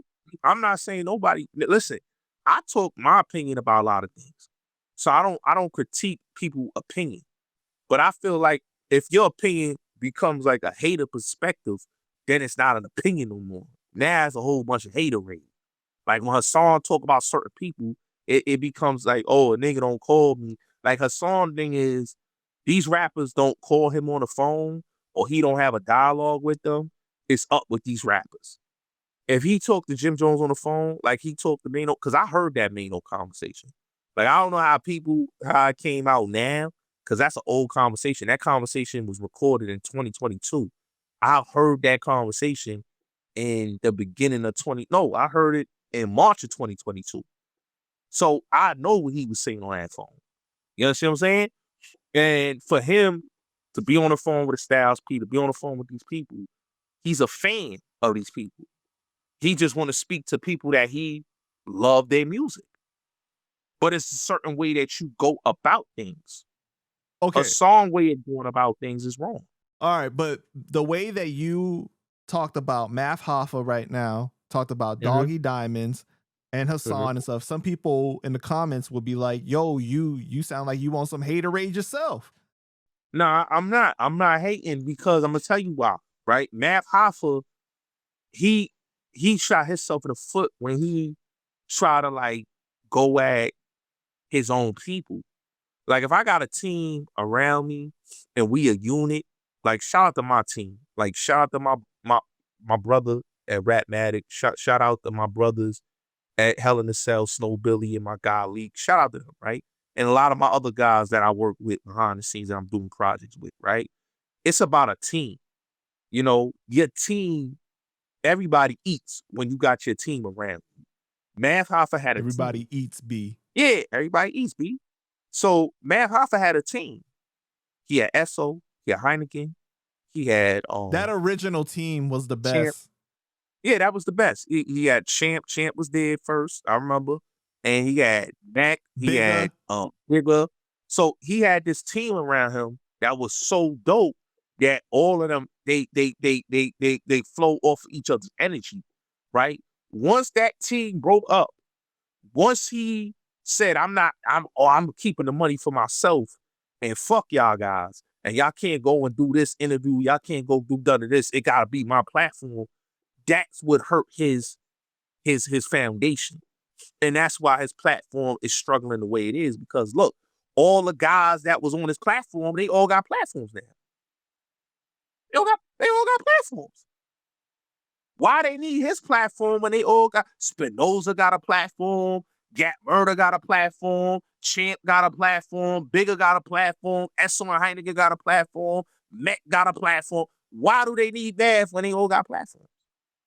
But if he did on some Avengers shit and formed like Voltron and had it around his network, the Math Hoffa channel, yo, that would have been the best thing he ever did. Everybody would have got money, 12 streams of revenue. But he was selfish. And that's why his platform is the way it is right now. You feel what I'm saying, Panda? I still think though that like for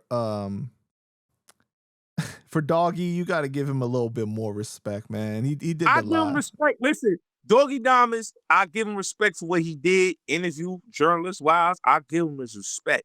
But as the time progressed and looking at him now in his later, and I'm just keeping it real, in his later career, because this is now his later career, he's going out bad. And I said this on my platform, and I'm saying it on yours. Doggie Diamonds has went out bad. For somebody that was prestigious in this rap conversation, this man shouldn't be going out like that. You should be going out like Ralph McDaniels. You should be going out like Bobby Simmons. You should be going out like Big Tigger, Joe Clair. Why is you going out like Star? What's wrong with Star? Oh, no. See, now you definitely hating. You cannot talk about my man Star like that, man. I'm just saying, no. It's not hating. No, you wrong for that. You wrong for that. Come on, man. Star is the man. No, I like Star. No. But let me just say this, right? Because I'll beg with Star. But Star's another one, right? And I got massive love for Star. But Star just like Doggie Diamonds, man. And Star's understanding it now, because Star's really like, he's not really beefing with nobody. It's about money. But there was a point, Star was bitter. When Star got kicked off of Hot 97 and Power 105, he was bitter. He came online bitter and angry with everybody. Now Star's like, he kind of chill and, he do his content and all that. But I just feel like, you become bitter when things don't go your way, when the people stop picking up your calls and you're not getting the interviews that you want. You're not getting the people that you want. You start getting bitter. But that should not discourage you. That should tell you, yo, you know what? Let me change the game plan up. Let me do something different. I may not need the rappers. I may not need the stars. And that's one thing about me. Like, when I couldn't get interviews, because it was a minute that I was droughted out. I couldn't get no interviews. I wasn't stressing. I still did my content. Now I'm getting interviews. I'm not stressing about that because I understand that you got to reinvent yourself. Reinvention is the best key to the success thing. But a lot of these dudes, they stubborn. They don't want to reinvent. And Star had to realize that. A lot of these dudes don't realize that. Like, Like the dude GullyTV, he be throwing shots at me. This dude, and keep it real with you. Let's just keep it all the way real. This dude has been trying to get on for the longest, and it just ain't reaching for him either. You know, some people gotta be honest with themselves. Like this shit ain't for everybody. Oh, come on, Panda man, let's get to it, man. Well, let's be honest though, man. YouTube is a lot more difficult than they make it out to be. All right, to be able to make enough money to sustain yourself doing this and shit like that, it's tough, bro. It's not easy, man. You know. That's why you gotta sell that merch. That's why dudes gotta sell that merch, bro. All right, man. Well, what did you think of when 6ix9ine was on Danza project and he called Hassan crazy, and him and Danza was making fun of Hassan, calling him Thyson and talking about him getting touched by Bam? You think that was cool? I mean, Hassan is a sad case. I was cool with Hassan, but you know what was messed up about Hassan is that he burned bridges, and he don't know how the art of keeping relationships. And in this world, you need certain relationships. He had Akademiks at the beck and call. He had so many people, but the thing is, Hassan don't like to travel. He talk a good one, but he don't like to go and do interviews. You know, if somebody tell me, yo, Gotti, I want you to come and do an interview, I'm gonna do an interview. I might come with one dude with me. You know what I'm saying? I might come with two dudes with me, but I'm gonna do an interview. You know, we gonna do the interview. We're gonna get home safe. You know, I'm not like when he was say he was gonna go to California with Houston to do the interview with the dude. I told my cousin and me was gonna go out there with him. He kept talking about, yo, they got the bag. So a lot of people just look at Hassan, they can't respect him because he don't live what he preach. He would have been respected if he'd have lived what he preached. But Hassan is so ego driven and so got this narcissistic mentality, and his anger and his illness and his mental, because alcoholism is an illness. He drinks and say a lot of crazy shit. Like he flipped on me, Panda. Like I was on Main and Milkman podcast behind the bar, and I didn't say nothing bad about her song. All I said was, you know what, my bad if I said something wrong, and I'm just gonna do me, but I'm still gonna support. I never said I was gonna stop fucking with him. I never said I was gonna stop rocking with his channel. He came up there and violated me. Oh, nigga, you Flavor Flav and niggas don't give a fuck about you. I say Bulletz Gotti and all the disrespect he said about me. You know what I'm saying? And it wasn't warranted for the disrespect, because I didn't disrespect him. So this is why I say, like, dudes get their own karma. And now, you know, he's the laughing stock of YouTube. Why? Because let's keep it real, man. You can't take a man serious that don't take himself serious. You feel what I'm saying, Panda? Well, Hassan called them out for laughing at something that happened to an adolescent child version of himself, not a grown version. Yeah, but he always do that. He did that with Miss Jones and Monifa. He did that with everybody. Like, dude, like, let's just keep it real, right? You'll get on platforms. Like, Hassan have gotten drunk and say, yo, Bam, you wanna give me some head?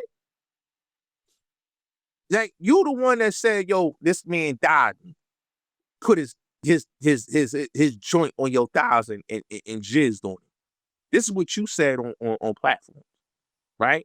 This is a dude that you said did the whole bid with you, took you shopping.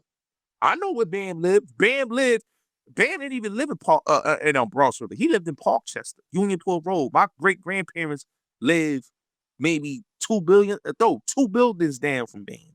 No, in fact, he lived in the same building. He lived in the same building as Bam, right? So Bam, when he talk about Bam, like Bam was still in Parkchester, Bronx River. Bam left Bronx River in the late 80s and moved to Parkchester. So how could you be in contact with Bam when Bam wasn't even in Bronx River?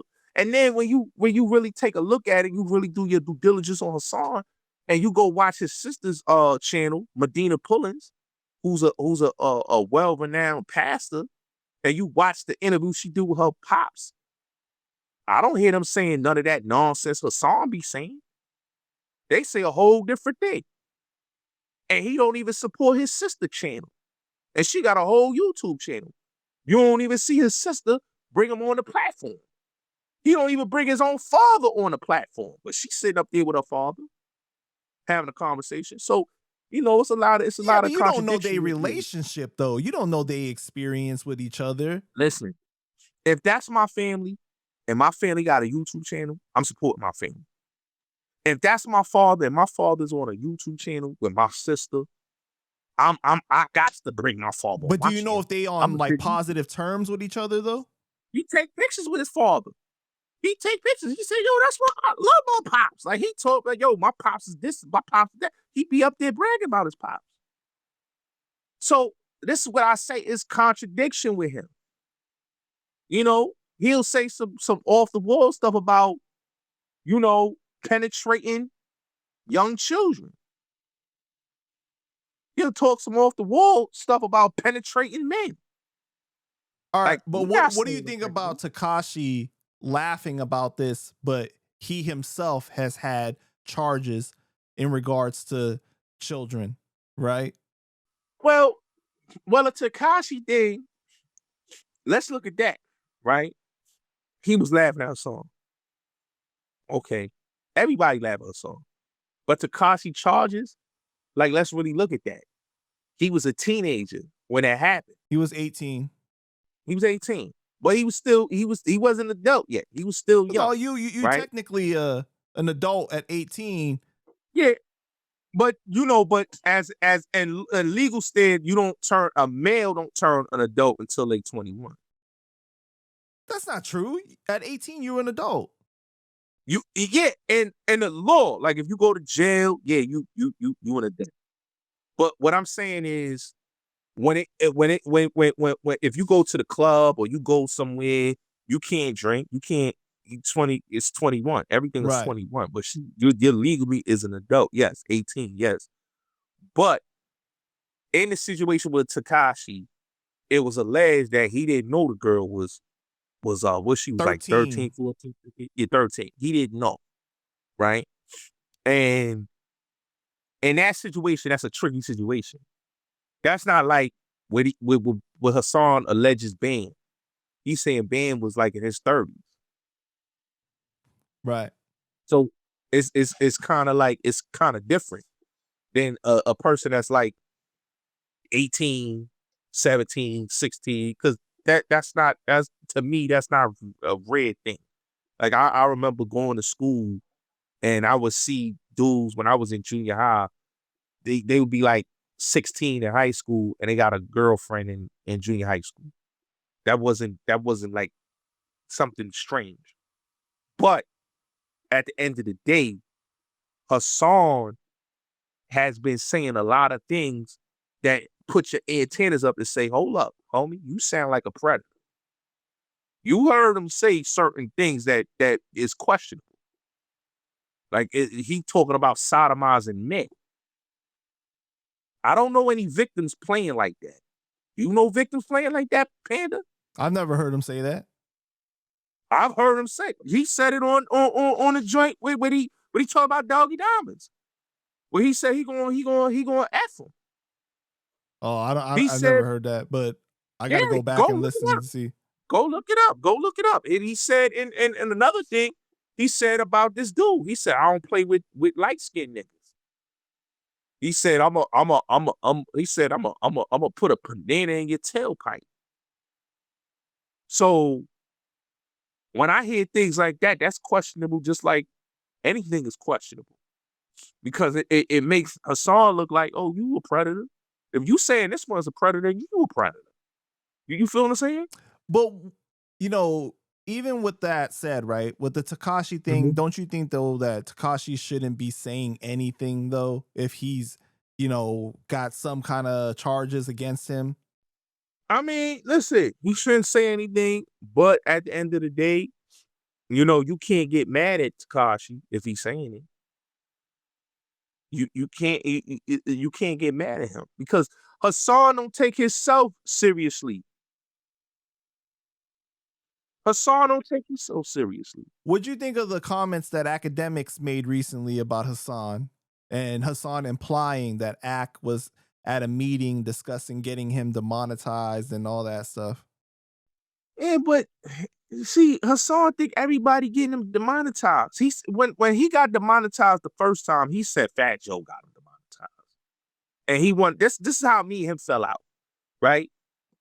He told me this. He said, "Yo, Gotti, I got demonetized." And he was the one saying Akademiks. He called Akademiks about it, right? He was on the phone with Akademiks. But he was like, "Yo, Gotti, bro, they demonetized me, Fat Joe, and them doing this and that, and I need you to do a video about the hip hop museum and how I was underage on a Midnight Marauders cover and go at Fat Joe." And I'm saying to myself, I just can't. I had a flag on my channel, right? And I'm saying to myself, this man don't even care if I catch another flag on my channel. So he want me to get flagged too, right? So that's when I said I had to distance myself from a song when he said that goofy stuff, right? And the thing is, it's like, why would you want me to destroy my platform? You should be telling me, yo, be careful, don't say certain things, and keep your platform. You telling me to destroy my platform. To get me flagged off of allegations. You know what I'm saying? Like, it don't make no sense to me. You know, but that's how he rolled. That's how he rolled. And so with Akademiks, I'm not surprised. You know, Akademiks was trying to fuck with him. And, you know, he basically, you know, showed his ass. But that's what these dudes do. You know, Hassan is an ungrateful dude. He's not satisfied with success and with relationships. He don't care because he burns it down. You know, his thing is, it's me, me, me. That's the narcissism in him. You know what I'm saying? He wake up on some bullshit. Instead of him waking up on some real shit, he waking up on some bullshit. You feel what I'm saying? When we did our first interview almost 2 years ago, during that interview, you apologized to Hassan. It was like you was making peace, but it didn't last. Why didn't it last? Why couldn't you let it go? Because he kept going at me crazy online. And I tried to let it go. I try to be reasonable. But when you dealing with somebody like Hassan, he's the type of dude that likes when people diss him, that likes people going at him. He don't understand peace. He don't understand an olive branch. I gave him an olive branch. He didn't want to take that olive branch. His thing was, you know, he felt I did something to him when I didn't do anything. You know what I'm saying? All I just said was, I'm doing my own thing.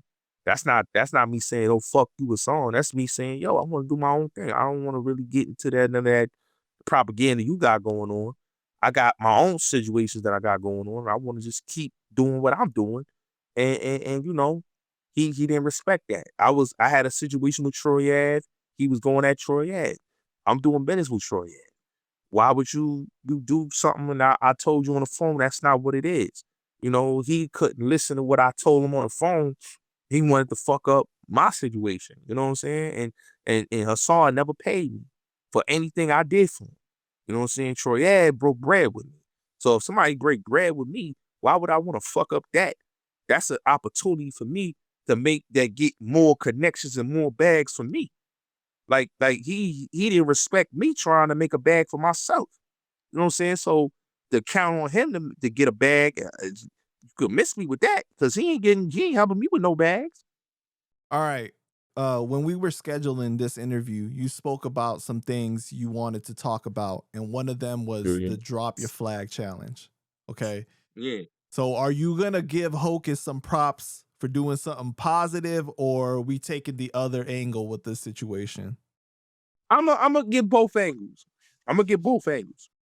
It's the drop your flag thing is a great creation, right? But the drop your flag thing should have happened a long time ago.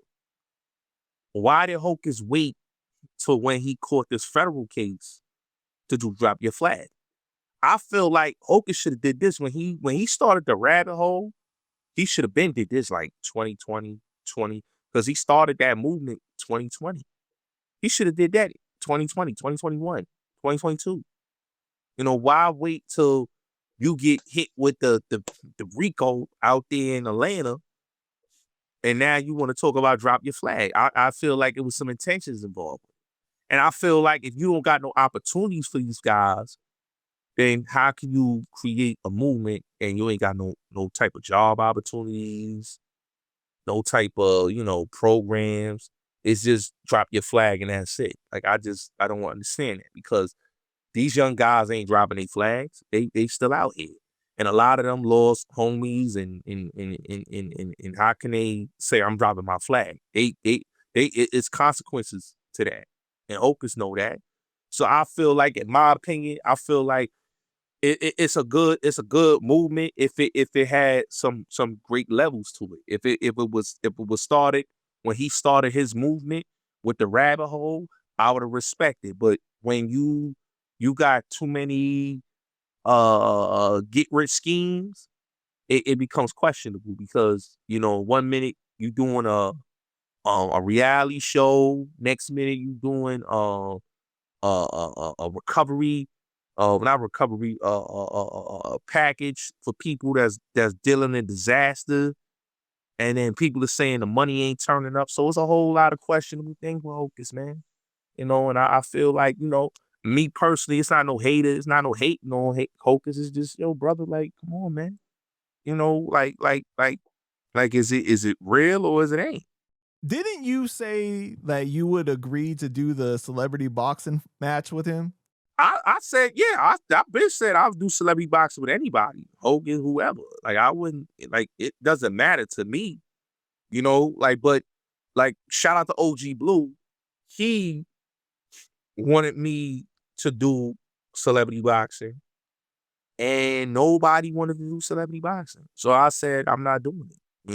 If people not taking that serious, and I'm doing it for a cause, for the youth, for these programs, and to show the young people that you don't have to be out here shooting, killing. You can put the gloves on and shake somebody's hand and leave in one piece. But a lot of these dudes don't want to do that. They talk a good one.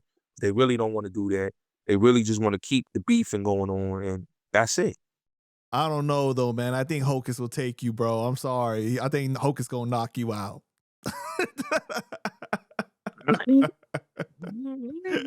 I mean, hey, listen, man. Everybody, you win some, you lose some, bro. I'm not saying I'm the toughest, biggest, baddest motherfucker. So, but what's it gonna take for you and Hocus to finally squash it?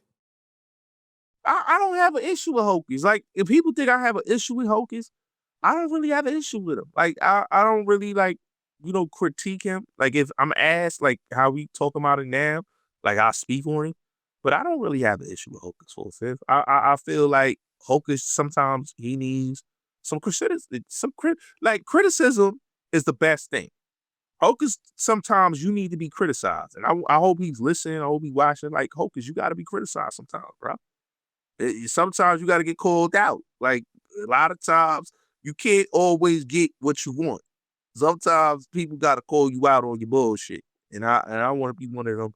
Let's go call Hocus out on his bullshit, and we could shake hands afterwards. But didn't you put some serious allegations on him though, bro? Come on, you about the Remy Ma thing and everything.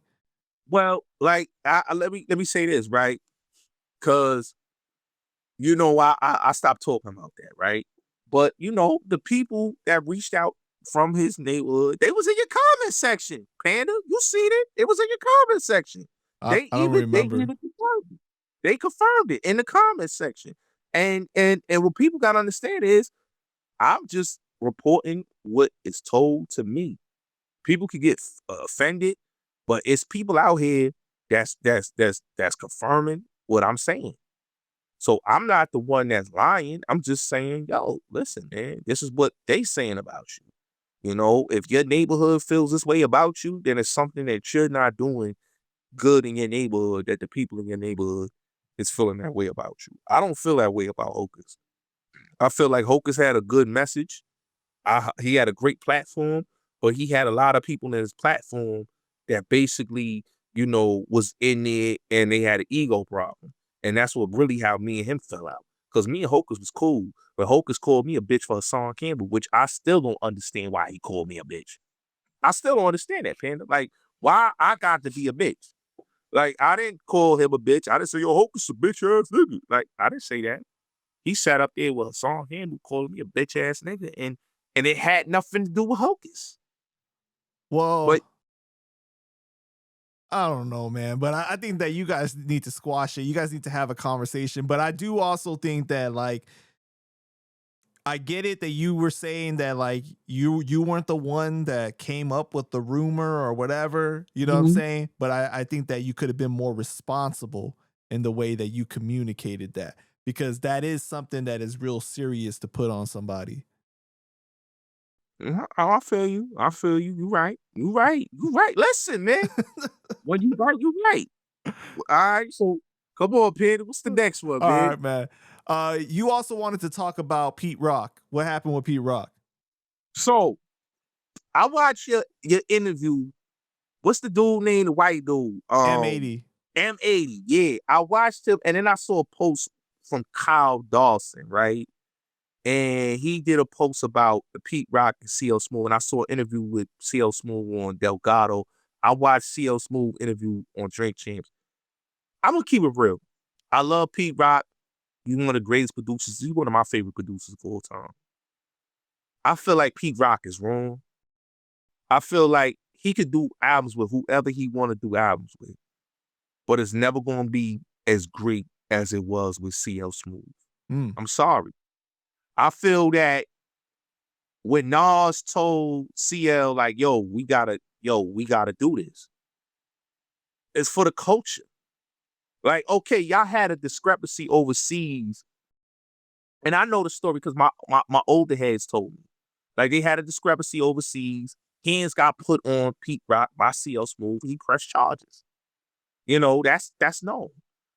But I thought it was over merchandise or some shit like that. Like he called. And some people said it was over merchandise. Some people said it was over, him not giving CL certain beats. It's a mixture of things. But what was said to me and what was said to many people that he put hands on him and Pete Rock pressed charges. That's what was said, that he pressed charges on him, right? And the thing is, right, Pete Rock and how I feel, he's one of the greatest producers ever. Everybody that he's done projects with, it's like, yo, you tried your best to try to like to act like CL Smooth don't exist, but you giving niggas the beats that you should be giving CL. Let's keep it real. Cause him and CL did so much magic, like Mecca and the Soul Brother, all them albums that they did, the 2 albums that they did together, it's legendary work. There's no way that this man should be doing CL Smooth like that when the man is talking a grown man time and is saying, yo, let's do this work, man. Let's get this work going. Like, if Heavy D was alive, he wouldn't do that. You feel me, Panda? Right. If Heavy D was alive, he would not say, yo, I'm not working with CL Smooth. Heavy D would have patched that up real quick, and it would have been, you would not heard nothing about, I'm not working with him. But Heavy D is gone, the bridge to that. So it's like, yo, I'm not fucking with him, and he go do his own thing with somebody else. Come on, man. People want to hear you and CL Smooth. Like people don't want to hear you with in no disrespect. I love Common, but people don't want to hear you in Common. People don't want to hear you and Smoke Dizza. They don't want to hear you with all these other artists. They want to hear you with your foundation of how you came in the game. That's how you got in the game, bro. And then how he flipped on Nas. Like, yo, like, I didn't understand that too, but I understood the backstory about that. You know what I'm saying? Why that happened, but like, come on, bro. Like, you like, I feel like Pete Rock been doing a lot of lame shit, man. And I love Pete Rock, but I'm not disrespecting him as a man. I love his production, and if he watched this, it's no disrespect to him. But as a fan of this hip hop shit, as somebody that's a listener of this hip hop shit, yo, you and CL Smooth need to fix that and get the album going, bro. That's crazy. Yeah, you know, CL Smooth actually commented on that video of M80 talking about, you know, Pete Rock snitching on CL Smooth. And he commented and he said, partial truths. The merch is correct. Detained, nope. He wasn't detained, but he said the merch part is right. No, he wasn't detained.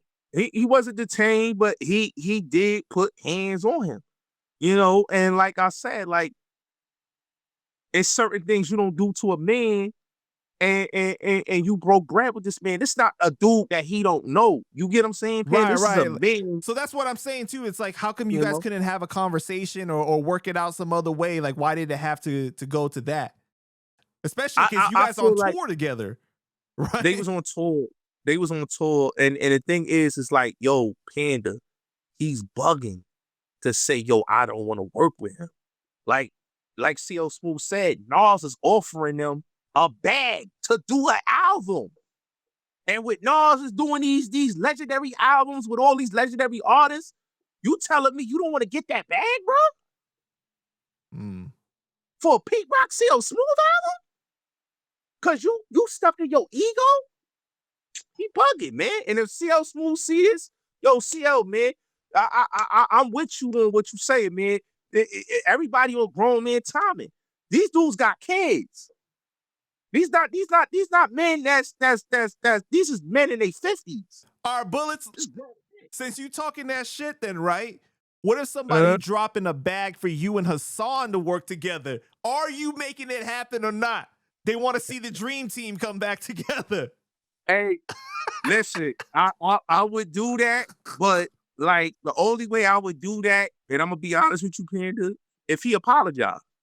If he apologized. Okay, what if that's one of the circumstances between CL and Pete Rock that, you know, they want each other to apologize and maybe one of them is too stubborn to apologize or something? I think, no, CL Smooth look like he giving the olive branch to apologize. He's saying it on Drink Champs. He said it on another podcast, like he's willing to work. It's just Pete Rock is like, nah, fuck that. I'm not working. He said it on Sway. He said it on Drink Champ. He said this every time they asked him about him. That he's the one that's stubborn, don't want to work. CL's the one that's like, yo, you know, that happened. As men, man, let's grow from this. Right. But you know, dude's gonna be in their ego, man. That's all I can say, man. But much respect to Pete Rock, much respect to CL Smooth. I'm a fan. I just wish them brothers like come together and do an album, man. Like fuck all that other ego shit, you know. And when I heard M80 said that, I said, yo, if I ever go on Panda show, I'm a call it out. You know what I'm saying? So you think that Pete did snitch on him? I think he did. It's been said multiple times, not only just from M80, but Flex said it. Right. You know, it's been out there. It's been out there, you know, for years. Pete Rock, you know, it's just sad, bro. It's just sad, bro. It's sad because that's a legacy, bro. Like, how can you not want to do a legendary record like Troy with your brother? Like I said, if Heavy D was alive, would he be doing that? That's the thing that he gotta look at himself and say, if Hev was alive, would I be flipping on my brother and not want to work with him? Because Heavy D allegedly was the one that put them together. Damn. Yeah.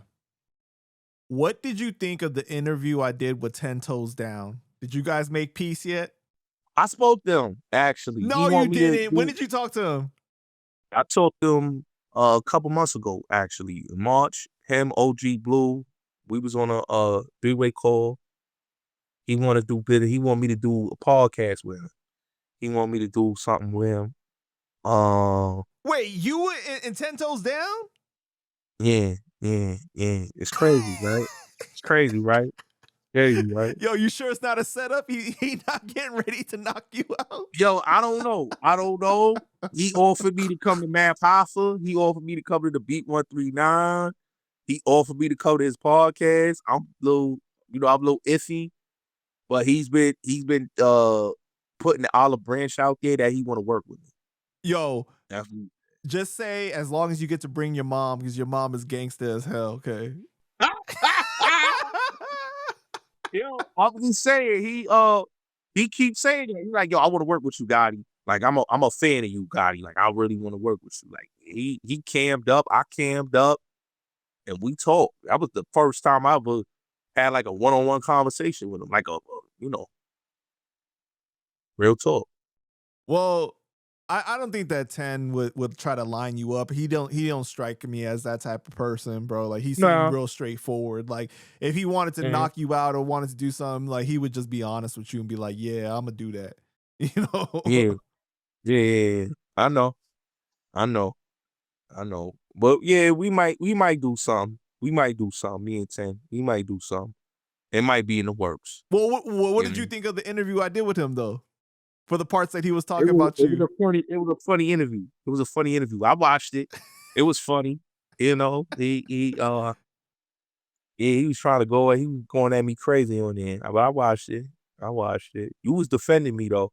I salute you on that. You had my back though. You had my back though. Nah, man, I got in trouble with Hassan for that interview though, because and he went at you. He went at you after that. I heard. Well, he didn't like really go at me, but he said he showed me mad love and I allowed 10 to say his address or whatever. You know. Yeah, a lot of people. Listen, you're not the only one though. Like Panda, he's mad at my dude from the soul of him was cool. He was mad at him for 10 toes, mad Hoffa. Like he gets mad with 10 toes on the interview. But 10 toes don't be lying, man. 10 toes be saying the truth about the dude. 10 toes be saying the truth about the dude. The dude just don't like the truth to be put out there about him. I would like to see a conversation between 10 and Hassan though. I think that would be crazy. I don't think that's gonna happen.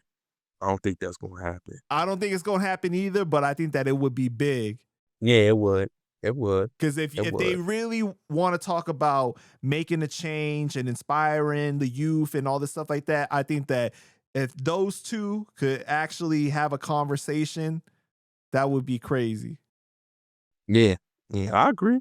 Well, I hope the situation with you and 10 works out. You know what I mean? Thank you. I hope that Hassan end up forgiving me eventually. Because I mean, he said that he did, but like he hasn't rocked with me since. You know, he won't do a interview with me and stuff like that. But I mean, yo, man, it was by mistake that he said the address and I didn't cut out the just the street part or whatever. He just said the street part. That's it. Yeah. Yeah, I know. I know, man. But all right, man. Well, the last interview, one of the things we spoke about was the Biggie versus Pun. And that was like one of who was the better artist, who had a better discography. You said that people posted that clip a lot, right? Yeah, that got a lot of. I was surprised when I saw that got a lot of burn. That Pun clip. Yeah, but I mean, people agreed and people didn't agree. But my thing is this, right? And I'm gonna say this right here on this platform. Biggie's second album is his best body of work. Like After Death. I think Ready to Die was great, but it wasn't as great as Life After Death. Life After Death might be the best double album.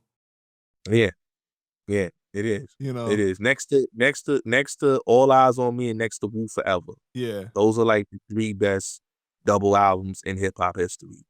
And Big Pun's first album, in my opinion, is better than Ready to Die. I don't care what nobody says. Capital Punishment is a solid body of work.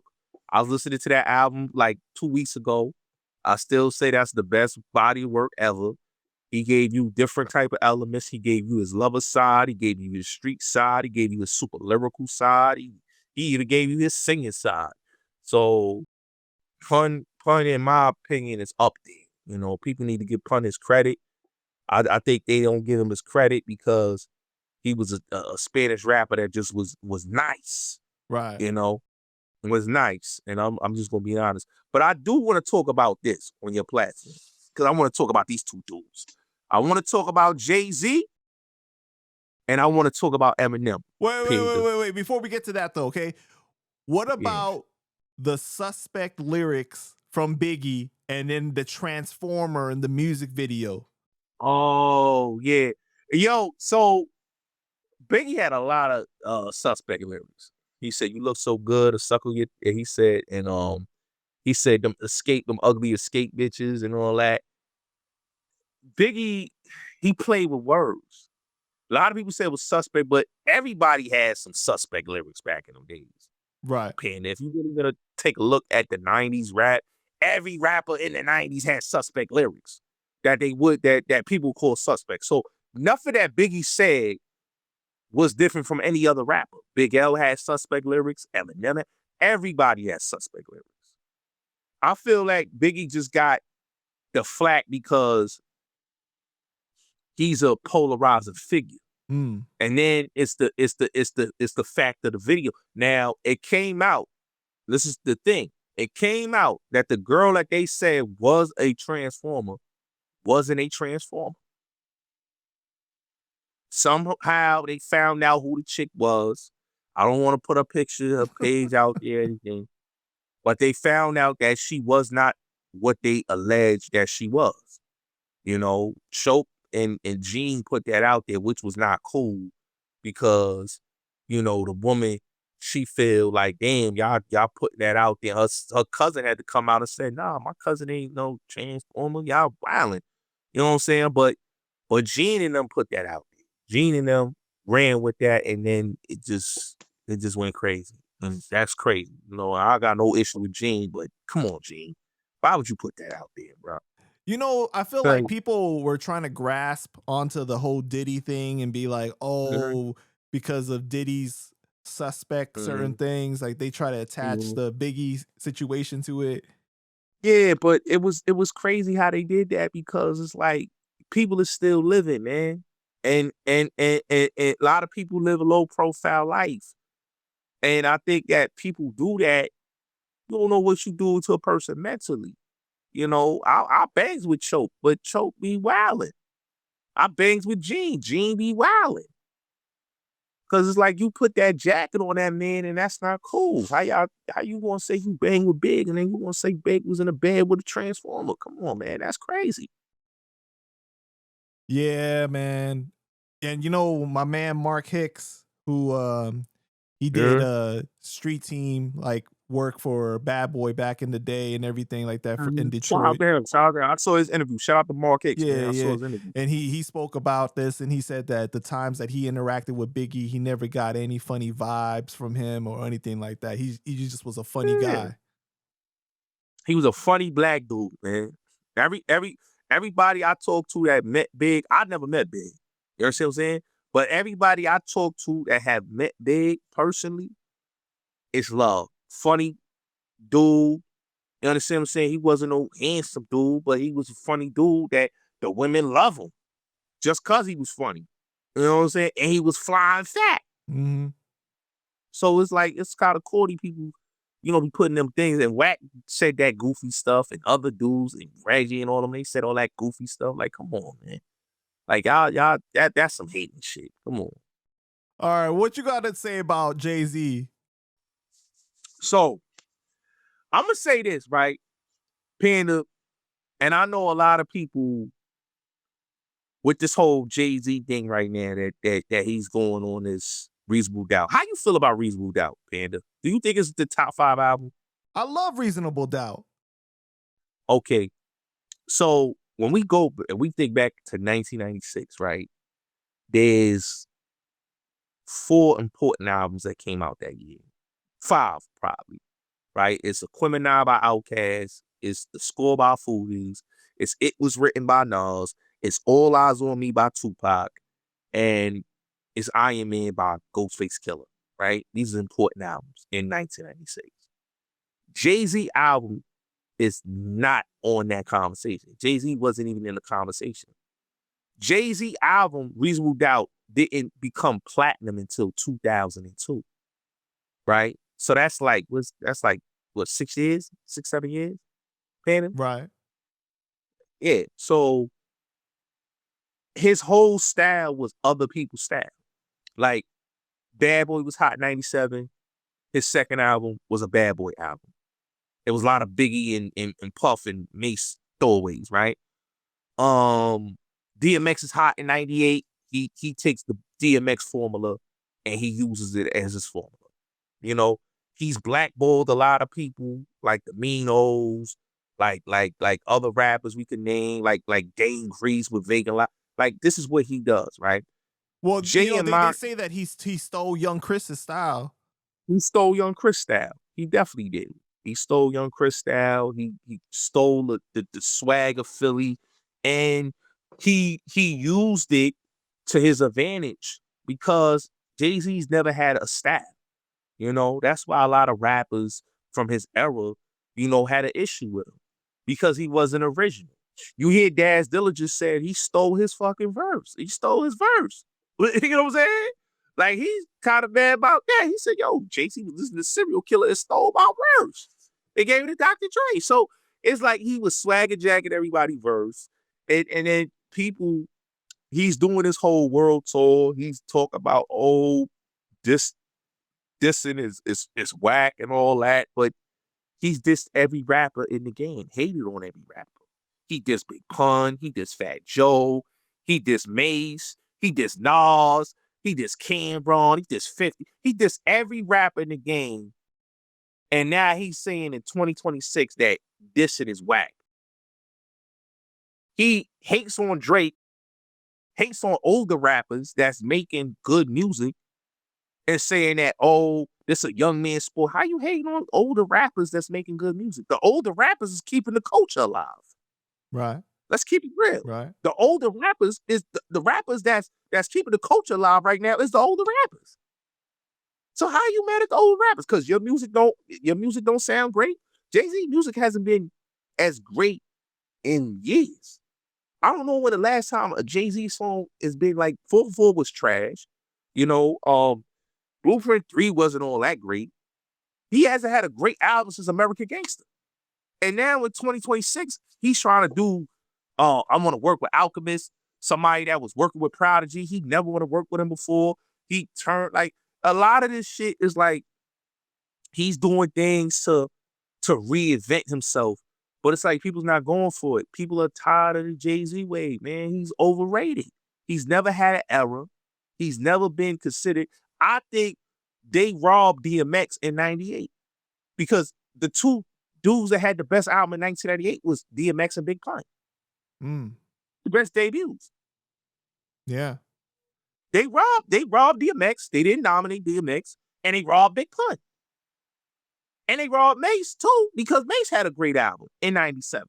So to me, they was awarded Jay-Z because Jay-Z was just the guy that, you know, they liked. But he wasn't the greatest rapper in hip hop.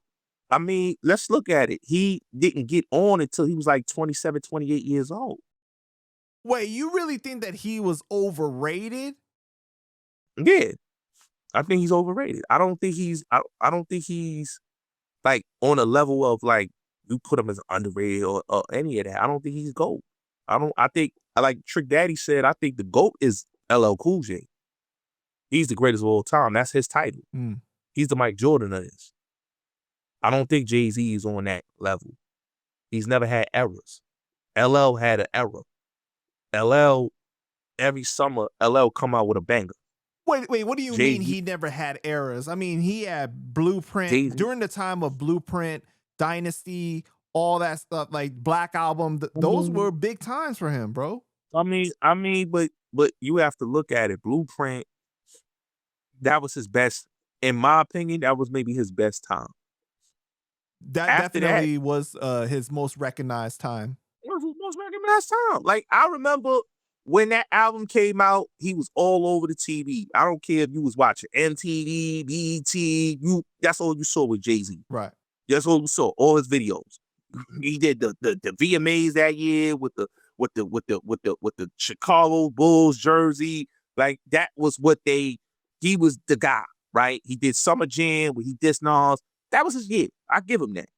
But after 2001, like he wasn't really the guy. And we can't even say 2001 was really his year because Eminem was selling, Wait, Nelly was you telling me Black Album wasn't dope? Black Album was fire, Black man. Album was dope, but Black Album was dope, but you gotta look, Black Album, look who he was competing with, 50 Cent, G-Unit. Right. That's G-Unit era. The Black Album, like that's G-Unit got the game. 2002, when he did Blueprint 2, that's Dipset. Dipset came in like gangbusters. They was on fire. And then when he came back out of retirement in 2006, that's, still 50 Cent G-Unit, but it's the South. It's Young Jeezy. It's, people like that. So it's like he didn't really have a pivotal era that you could say, oh, Jay-Z, like we're in the Jay-Z era. He had a moment. Moments is one thing, but an era is like, okay, I got like an era. So are you going to say that The Rock never had an era? No, it never had an era because The Rock wasn't like a G-Unit. The Rock wasn't like a Bad Boy. Oh, The you Rock wildin' now. So you mean to tell me it wasn't a big deal when they had state property and everything and Kanye and all that? I feel like they didn't get the. I feel like Beanie Sigel was the only one out of state property that really flourished, right? And then Freeway came later. Freeway got the little smash. Yeah, but Beans was like, he was there from 99 to 2007, right? And Beans didn't even get his potential didn't even get if the you show. want to talk about Jay didn't treat the artist the right way, then yeah. I'm there with you, okay? But they built Rockefeller over. But saying though that he didn't have the impact or like he didn't have an era, I don't know, bro. That's going a little too far. I will say this though, that Dame needs more respect because he's actually the one that saw the potential in Kanye and not Jay. Jay didn't see it. West, but Kanye West, look at Kanye West and look at Jay-Z. Kanye West is bigger than Jay-Z. And Kanye West, in my opinion, needs a lot of credit, and Beanie Sigel needs a lot of credit because if it wasn't for Kanye West and him linking up with Beanie Sigel, you wouldn't get none of that Blueprint. Because a lot of those producers was working with Beans. He stole from Beans' formula and made it for his album. So I feel like he took the source from a lot of those guys. And he did, and The Rock he made it about Jay-Z. That's why he was the only one before Kanye came in. He was the only one selling units. Like dudes was going gold. Gold is cool, but back then when you in an era where people is going double platinum and triple platinum and all that, gold is not cool. You hear what Fat Joe said when he got his first big one. He was hyped. I will say this though. I don't like the way that Jay did certain things, like the way he said about Bleak. He's like, long as I'm alive, Bleak's a millionaire. Like he did things to like lower people down, right? You know what I'm saying? Yeah. Or what's his name? My man that came out with the album and Jay was on half the album pretty much. Oh, Sauce Money. No, not Sauce Money. I'm talking about the dude that, what's his name? Gazzo? Nah, the other dude that's with Erykah Badu now. Oh, Jay Electronica. Yeah, Jay Electronica. Jay Electronica. Remember when we was waiting for his album for so long, right? And then finally when the album came out, it was almost like Ghostface and Raekwon. Yeah, it was a Jay-Z album. It was a whole Jay-Z album. It wasn't a Jay Electronica album. He did him dirty. I don't know. I mean, like, I like the album, but it was just more like, damn, like, why did they do that? Nah, he did him dirty. Panda. He did him dirty. It wasn't an album that was considered a J Electronica album. Right. When you waiting for a guy to drop an album for that long, and then when he drops the album, you all over the album, and he's not able to show his talents and gifts because it's a Jay-Z album. It's like he was doing another Watch the Throne. Let's be honest. Yeah. Let me ask you about Kendrick, right? Because I had Diabolic on my channel, and he said that Kendrick Lamar is a whack Andre 3000. He said that he's a terrible rapper. He did not like Us. He said it was a terrible diss song. What do you think? I think Not Like Us was a diss song. And to me, it wasn't. I wouldn't put it on the category of Hit 'Em Up, Ether. It's a dancey record. But what I didn't like about They Not Like Us is that he made the record to make a bunch of lies about Drake to try to like diminish his character. And not only that he diminished Drake's character, but it was an industry play, right? That's why J. Cole got about that beef. Kendrick Lamar, in my opinion, is the industry's version of a Tupac, right? He's non-threatening and less confrontational, and he's more industry. He got industry polish. Kendrick Lamar is not on a Nipsey Hussle level. Nipsey, in my opinion, is the best for the West. Wait. You compared him to Tupac? Yeah, I feel like that's how, like, Tupac is the GOAT. But what the industry is doing is to try to, like, make Kendrick into this version of Tupac. He's a poet. You feel what I'm saying? Oh, he's a poet. Oh, he's for his people. Oh, he making these type of, he on a Tupac level. That's what they're trying to do with Kendrick Lamar. But they couldn't do it with Eminem. They tried it, but Eminem was a white boy. So it's like, oh, we got this black rapper. He's from Compton. He's from the West Coast. We're going to turn him into that. And I just feel like Kendrick Lamar, in my opinion, is he's an industry plant baby. You know, that's what he is. He's an industry plant baby. I don't think he's the best. I rock with J. Cole, and then when it comes to the West Coast, it's Schoolboy Q. It's Nipsey Hussle. Nipsey in the game. That's who I bump. That's who I bump regularly. You know, Nipsey, the game, J Rock, Mozzie, you know, Schoolboy Q. You know, Kendrick, in my opinion, you know, he started off as a hype man, and then they blew him up. But I just think that he's an industry darling. That's what he is. You see all the Grammys he got, he's an industry darling.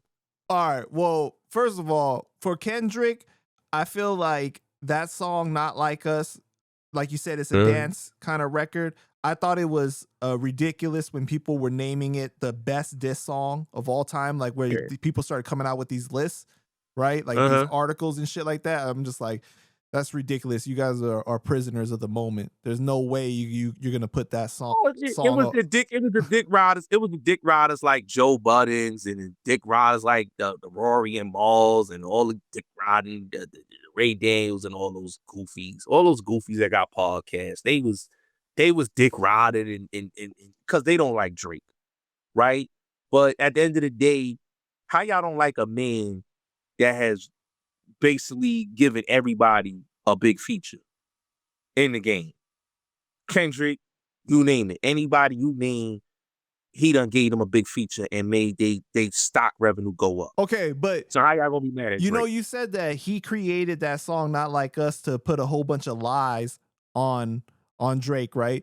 But couldn't you argue that Drake was throwing some lies about Kendrick as well in his diss songs? Because I mean, he was talking about Kendrick beating his fiance or all this shit like that. I mean, you know, but that's what they do in hip hop. You know, they put a lot of lies in there. You know, look at Takeover. It was lies and Takeover. But if you're gonna hold that against Kendrick, you got to hold it against Drake too, though. Yeah, I hold it against Drake, but Drake did say that the man was a pedophile. Right. That's the thing that he said about him. He said you A minor. Right. Like when he said that A minor, like, come on, you call that man a pedophile. You don't have no But proof you call that that man a woman beater, a wife beater. I mean, that's pretty big too, you know? Yeah, it's big too, but the A minor, come on. Come on. And he said that at the Super Bowl. That was at the Super Bowl. Come on, Panda. At the Super Bowl. That's why I can't respect Jay-Z when he try to say, oh, diss tracks is whack, but then you try to say, oh yeah, I didn't know that he was gonna go up there. You knew he was gonna go up there and diss him. I just didn't like that. I just think that was some industry shit. You know, there's some industry bias shit, and the industry like Kendrick Lamar, because like I said, he's the industry version of Tupac.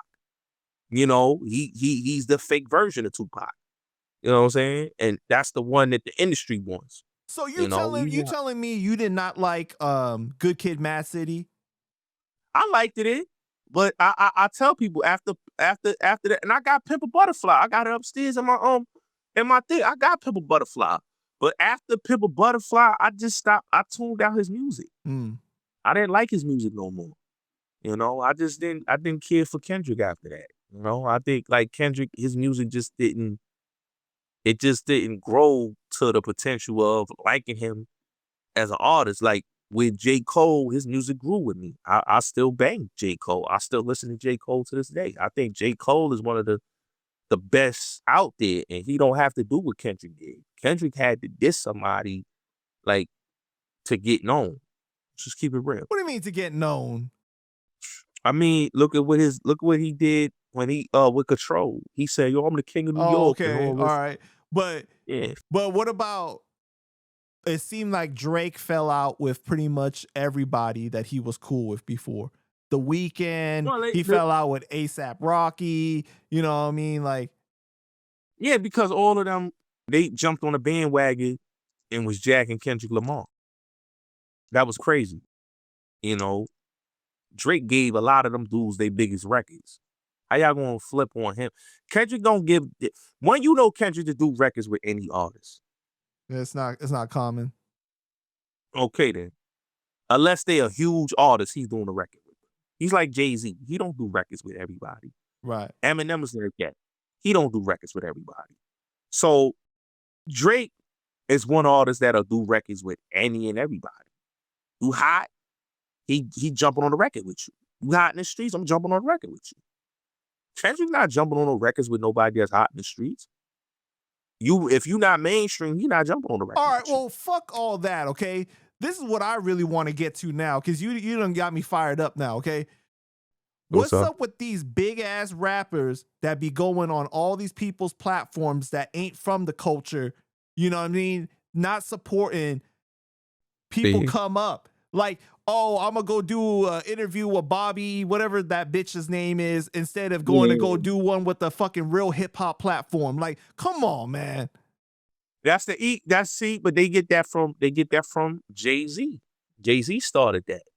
You know, going to the Gayle Kings and going to the CNNs and going to the Forbes and going to the GQs and going to the New York Times. You see Jay-Z, his boy got a podcast. Memphis Bleek got a podcast. You're not gonna go on Memphis Bleek podcast and promote your show at Yankee Stadium. You doing the Roots picnic. You're not gonna go on Bleek shit. You're not gonna go on Drink Champs. Like Nori said, you the big homie. You're not gonna go up there. You're not gonna go on Joe and Jada. That's Rock Nation sponsored. You're not gonna go on a Rock Nation platform. See, but that's what I'm talking about. Like, I think that we need to get back to that FUBU state of mind, for us, by us type of shit. You know what I mean? Like, we need to do that. So, but like, I feel like people are just like even what's that comedian's name? The one that rock with Charlemagne. Oh, you talking about Andrew Schultz? Andrew Schultz. Yeah. He gets some big guests, right? That don't be going on regular hip hop platforms. Like, I don't know why people do this shit. No, because you know what it is? They're not going to ask them the questions that need to be asked. Yeah, that's what it is. They afraid of being asked the real questions. Afraid. And the thing is, it's like people like I said, Jay-Z again, he don't want to be asked the real questions. That's why he did the whole GQ and New York Times. Like, I'm saying, Jay-Z, man, you got people that got podcasts. You wouldn't want to go sit with them. You feel like you that big that you can, like Will Smith hasn't rapped in eons. He went and did Drink Champs. He went and did $1 Million worth of game. He went and did all these podcasts. what makes a Jay-Z so big to not do these podcasts? And Let's keep it real. Will got things to be embarrassed about too. That's what I'm saying. You know, So I'm like, what makes Jay-Z different that he can't go and sit on these platforms? These guys it's the ego, man. It's the ego, man. But yeah, man, you know what it is, man. Panda, man. We been here for a minute, bro. yeah, man. All right, Bulletz, man. I just want to thank you for your time, bro. Is there anything else you want to say to the people before we go ahead and wrap it up? Yeah. All right, yeah. Y'all already know what it is. Your boy Bulletz Gotti. Make sure y'all like, share, and subscribe to my boy Panda Chop. And go check out my new podcast, Hell in the Cell podcast with me and Snow Billy. Make sure y'all go subscribe. The merch is coming out soon. I got a couple documentaries. I got a book on the way called A Co-op Syndicate coming out. I'm working on a lot of projects, man. And y'all know the Bulletz Gotti Show 2.0. Go subscribe to that. Follow me on Instagram, Bulletz Gotti. And you know, we keep working, baby. We do what we do.